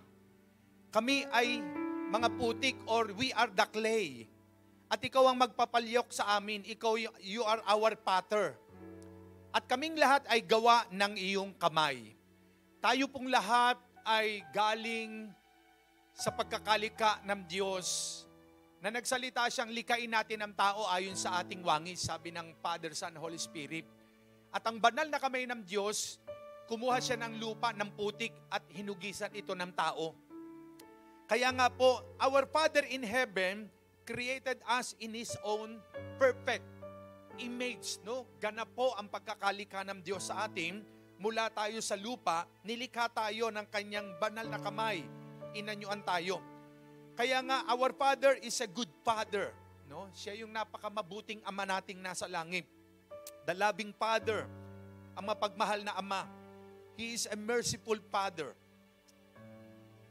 And our Father here on earth represent our God. No? Nagre-represent po ang mga ama ng tahanan. So as a father of our family, of our children, no, God wanted us to become a good father. Ayan, maging mabuti po tayo mga ama. Bakit? Kasi nga, nagre-represent tayo sa ating amang nasa langit na napakamabuting Diyos. No? So how a father become a good father? Paano tayo magiging isang mabuting ama? Una, no, we must become a good father kapag tayo po ay nagkaroon, magiging mabuti tayong ama if we have a deeper relationship with God. No? Magkaroon tayo ng malalim na relasyon sa Diyos. No? At magkakaroon lamang tayo ng malalim na relasyon sa Diyos, no? Kapag meron tayong perspective, no? In eternal life, no? Sa buhay na ito na ibinigay ni Lord sa atin, ay napakahalaga yung daily life natin. Meron tayong personal communion with God, no? As a father. Saan man tayo naroon, nagdadrive ka man, nasa opisina, sa trabaho, sa palengke, sa bahay, lagi tayong nakikipag-usap kay Lord, no? At kapag ka nagkagayon, ang banal na presensya ng Diyos dadaloy sa atin, no? Andiyan ang protection ng Panginoon sa atin. Pangalawa, a good father is a good model. Magiging isang mabuti tayong ama pag tayo isang modelo, no? Alam niyo ang number one model ng ating mga anak, ang mga parents, no? Especially ang father. Ayan. 'Di ba? Pag nakikita natin yung isang ama ng tahanan, nalululun sa bisyo, no? Pinabili yung anak ng alak, na sigarilyo, bukas makalawa, paglaki ng bata, gano'n na rin yung anak. Kasi ginagaya yung ama, no? So kaya nga, a good father is a good model. Ayan. No? And as a father, we must be responsible. Kailangan tayo ay responsable sa ating pamilya. No? We provide the needs of our children, our family. He must be a good provider, ang mga ama. Kaya ang mga ama, yung iba nagtatrabaho sa barko, no? Yan, si Brother Eric, laging sakay ng barko para sa family yun. No? Si Kuya Ferdy, madaling araw, naghahanap buhay. No? Ang mga tatay natin, nagpupunta pa sa ibang lugar. Yung iba, nagbi-business, nagdadrive ng sasakyan. No? Ganun talaga ang isang ama ng tahanan. Talagang ginagawa ang lahat para sa pamilya. No? Thirdly, a good father is a good disciple of Jesus. Napakahalaga po niyan. Ang isang mabuting ama ay kailangan maging isang mabuting disipulo ng ating Panginoon.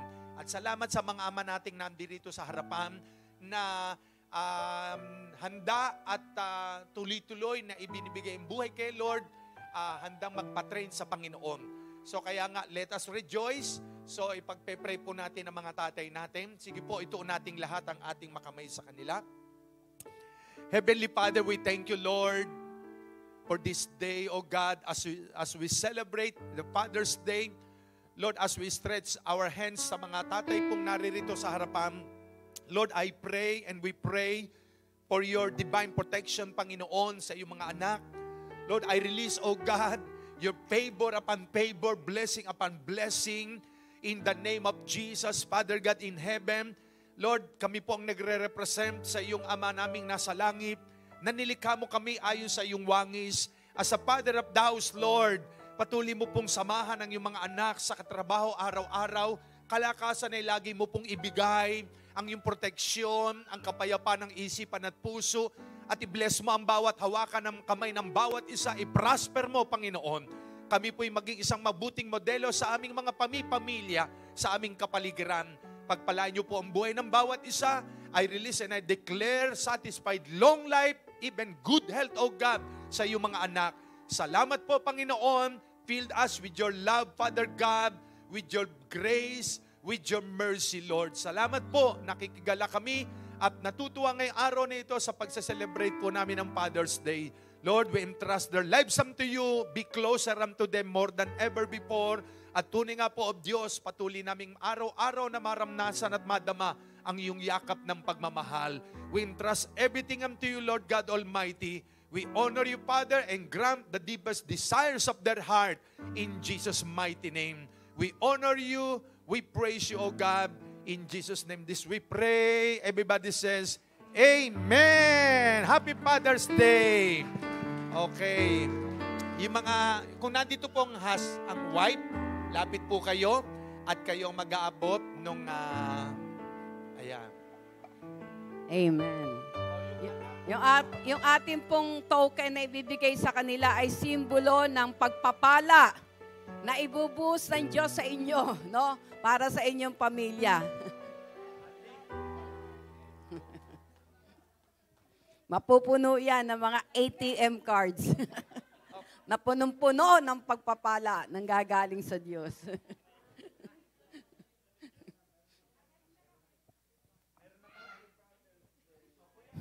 Hindi credit card, ATM card. Galing sa mga bangko. Hindi kasi ano na tayo, digitalization na tayo. Digital na tayo eh. Lord, bless Pastor Albi, Lord, in Jesus' name. Oh.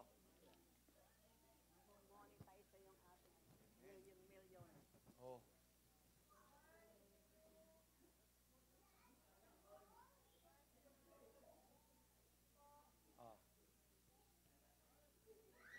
Okay? Okay, thank you. God bless. Happy Father's Day po ulit sa lahat ng ating mga magigiting na katatayan ng J Blue family, maging sa mga hindi po nakapunta dito po sa church, kayo po ay aming binabati ng Happy Father's Day. Sige po, bago po tayo dumako sa ating announcement, we will have 15 minutes of grouping. So find mga tatay sa tatay, nanay sa nanay, mga young pro sa young pro, youth, at saka po ay mga kids po natin nasa likod pa. So at least 3 lang po in a group para po lahat makakapag-share. At least po may for 4 minutes each or 5 minutes each. So 15 minutes po. And then, don't forget to pray po. Pray for one another bago po tayo maghiwa-hiwalay. Sige po, let's all stand at hanap po tayo ng ating mga ka-groupings.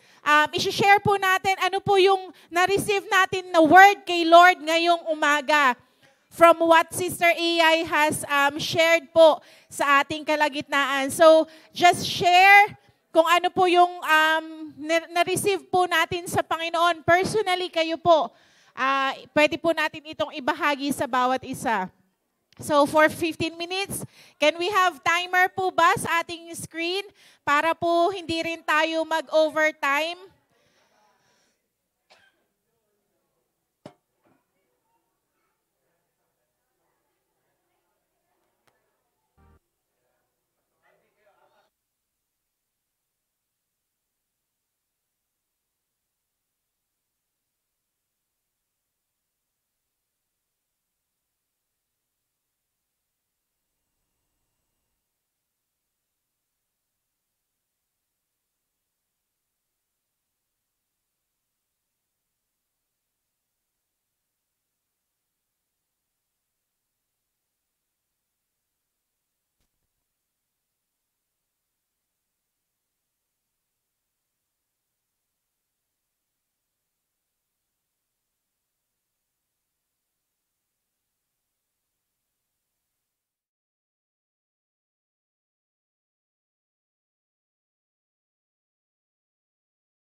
praise. Amen. So,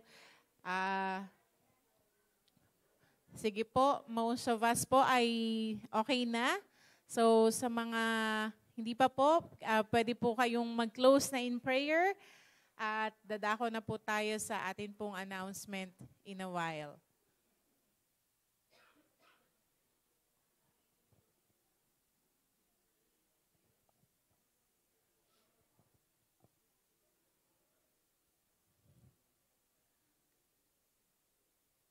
Okay po. So, praise God po.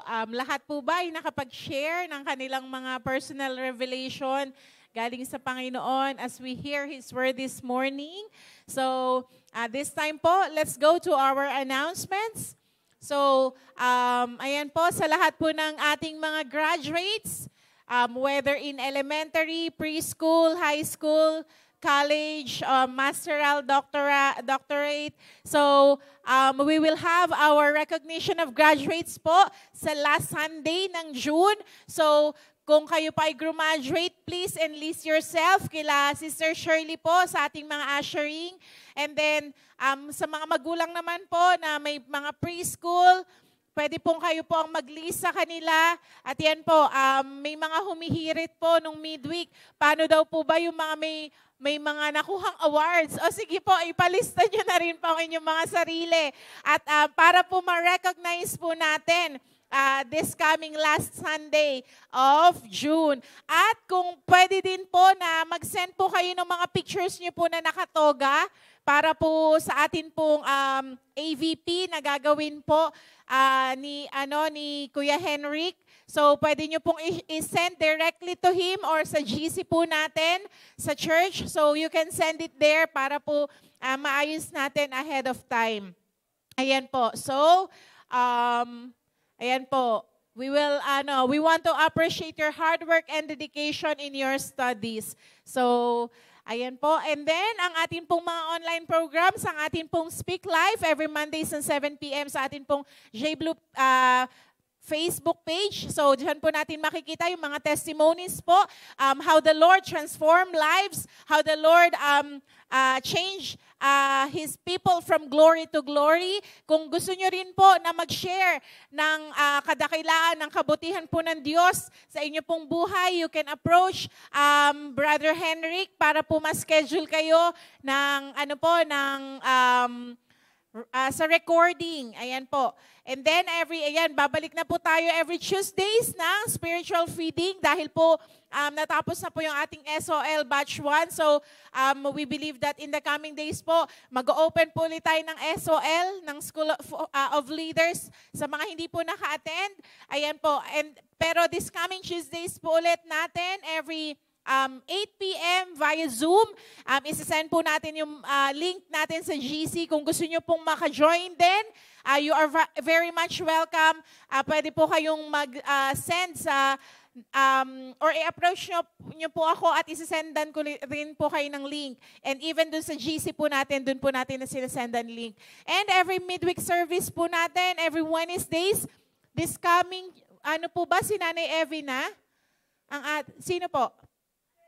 Si Ate Aileen pala po, ang ating Bible teacher this coming Wednesday. So we're inviting everyone to come at nakakatuwa po ang ginagawa ni Lord in every Bible teachers po, may kanya-kanyang revelation po na binibigay ang Panginoon. So let's continue to soak in the Word of God and receive what the Lord has for us this coming midweek po. Si Ate Aileen po ang ating Bible teacher. At ang ating pong Tinig ng Pag-asa every Thursdays ng 7:30 p.m. Ayan po sa Facebook page din po natin. We can watch it there. Sinesend po ni Brother Henrik ang ating itong mga link po sa mga GC. Ayan po, para po mapanood po natin. Usually po mga pastors natin from different churches natin po, mga nagtuturo dyan. I believe nung last week po ay si Bishop. At yun nga po, sa mga susunod po nating mga tinig ng pag-asa, yung mga pastors po natin na mga naka-assign. Ayan po. So let's hear the word of God through them po. At ang ating pong soaking every Fridays po ng 7:30 p.m. din po. Nung this last Friday lang po, hindi tayo nagkaroon ng soaking dahil po nag-brown out po dito sa sa Bellazona. So I think mga 9 na po ba nagkakuryente or na po, dahil po sa lakas ng ulan, kumukulog at kumikidlat pa po nung Friday. Pero po, we will resume it this coming Friday po. Ayan, so meron pa po ba? Ayan, sa ating pong mga online prayer gatherings, ayan po, so you can join. Ayan po, sa mothers po ay meron po tayong mga set of mga nakaschedules. So kung kailan po kayo available, every 5 a.m. po. So you can join the mothers and fathers din po ng 4 a.m. Ay, praise God po sa buhay ng mga tatay natin na talagang kahit dalawa, isa lang sila ay nagpe-pray pa rin online. So you can join them 4 a.m. po. At ang ating mga pastors, ayan po. So meron pa po ba? Okay, so don't forget to follow, like, subscribe our Facebook page na Jesus Be Lifted Up Church at ang atin pong YouTube na J Blue Church. Ayan po, para mabalikan po natin yung mga preachings, mga teachings po na kung gusto po nating i-refresh yung ating mga sarili for what the Lord has spoken in that specific Sunday. Katulad po kanina, kung may mga na-miss po kayo, pwede po nating ipanoorin ulit. At yun nga po, sabi nga po, the Word of God is alive and powerful na patuloy po itong nangungusap sa buhay po ng bawat isa sa atin. And meron pa po ba? So, pahabol lang po this coming July, ano po ba? 12, 13, tama po ba, no? So, sa mga pastors po natin, meron po tayong Pastors Fellowship and conference po sa Mindoro, sa Calapan po natin to gagawin. So, let's prepare ourselves. Yan po, sa July 12 and 13. Ayan, pupunta rin po yung mga pastors natin from Jensen, from CTO, at from Alaminos, Zambales. Magsasama-sama po tayo. It's our first national gathering ng mga pastors po ng J Blue pastor sa Mindoro po. So, ayan po. Okay po, so please stay daw po lahat ng mga workers and leaders po natin. May 2 minutes meeting po tayo. Bilis, no? 2 minutes with Bishop Leo. So, tayo po lahat ay tumayo. Let's thank the Lord for all He has done sa umaga pong ito. And let's bring the victory po na binigay na ni Lord sa atin sa umaga pong ito. Amen.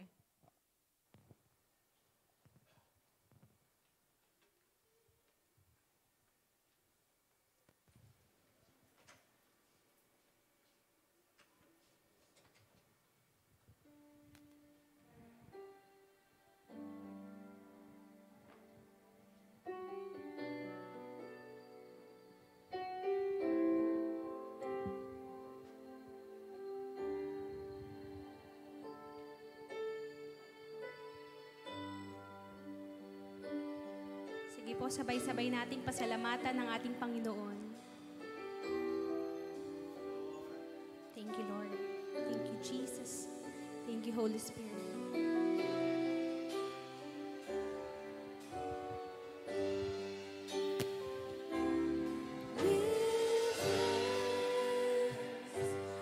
With a grateful heart, give thanks to the Holy One. Give thanks because He's given Jesus Christ, His Son. Give thanks with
manalangin. Yes, so God, hallelujah. Praise you, Jesus, Panginoon. Marami pong salamat, Lord God, sa pagsama mo sa amin ngayon, sa umagang ito, Lord God, at sa katagumpayan ng gawain ito, Panginoon. Marami pong salamat, Lord God. I-bless mo po ang lahat ng naririto, Lord God, lalo na po ang mga tatay na naririto, Panginoon. Tunay nga, Lord God, sila ibiyaya mo sa amin, Panginoon. Kaya't dalangin namin, Panginoon, ang kanilang kalakasan, Lord God, sa araw-araw ng kanilang pagtatrabaho. Gayon din sa aming Bishop Leo, Panginoon, patuloy mo po siyang gabayan, Lord God, sa mga misyon na binibigay mo po sa kanya, Panginoon. Physical na katawan, spiritual na kalakasan po, Panginoon, ay pagkaloob mo po sa kanya, Lord God. Marami pong salamat sa araw na ito, Lord God, sa pagpapaalala mo, sa katuruan mo ngayong araw, Panginoon. Tunay nga, Lord God, na napakabuti mo po sa aming mga buhay dahil hindi mo hinahayaan, Lord God, na kami mawala sa iyong pastulan, Panginoon. Lagi mo pinapaalala, Panginoon, ang iyong kabutihan sa aming mga buhay. Marami pong salamat, Lord God, dahil sa araw-araw ng aming buhay, Panginoon, hindi mo kami iniiwan. Ano man ang aming mga pinagdaraanan, Panginoon, alam namin, Lord God, na ikaw ang kasama namin. Tunay nga, Lord God, yung katuruan kanina, Panginoon, napakabuti mo sa aming mga buhay dahil alam namin, Lord God, na ang bawat paalala mo sa Sunday service na binibigay mo mga katuruan, Lord God, ito'y pagpapaalala sa amin kung paano kami lalakad sa buhay namin sa araw-araw na ikaw ang aming kasama, Panginoon. Marami pong salamat, Lord God, lalo na po sa nagturo kanina, si Sister Eyay, Panginoon.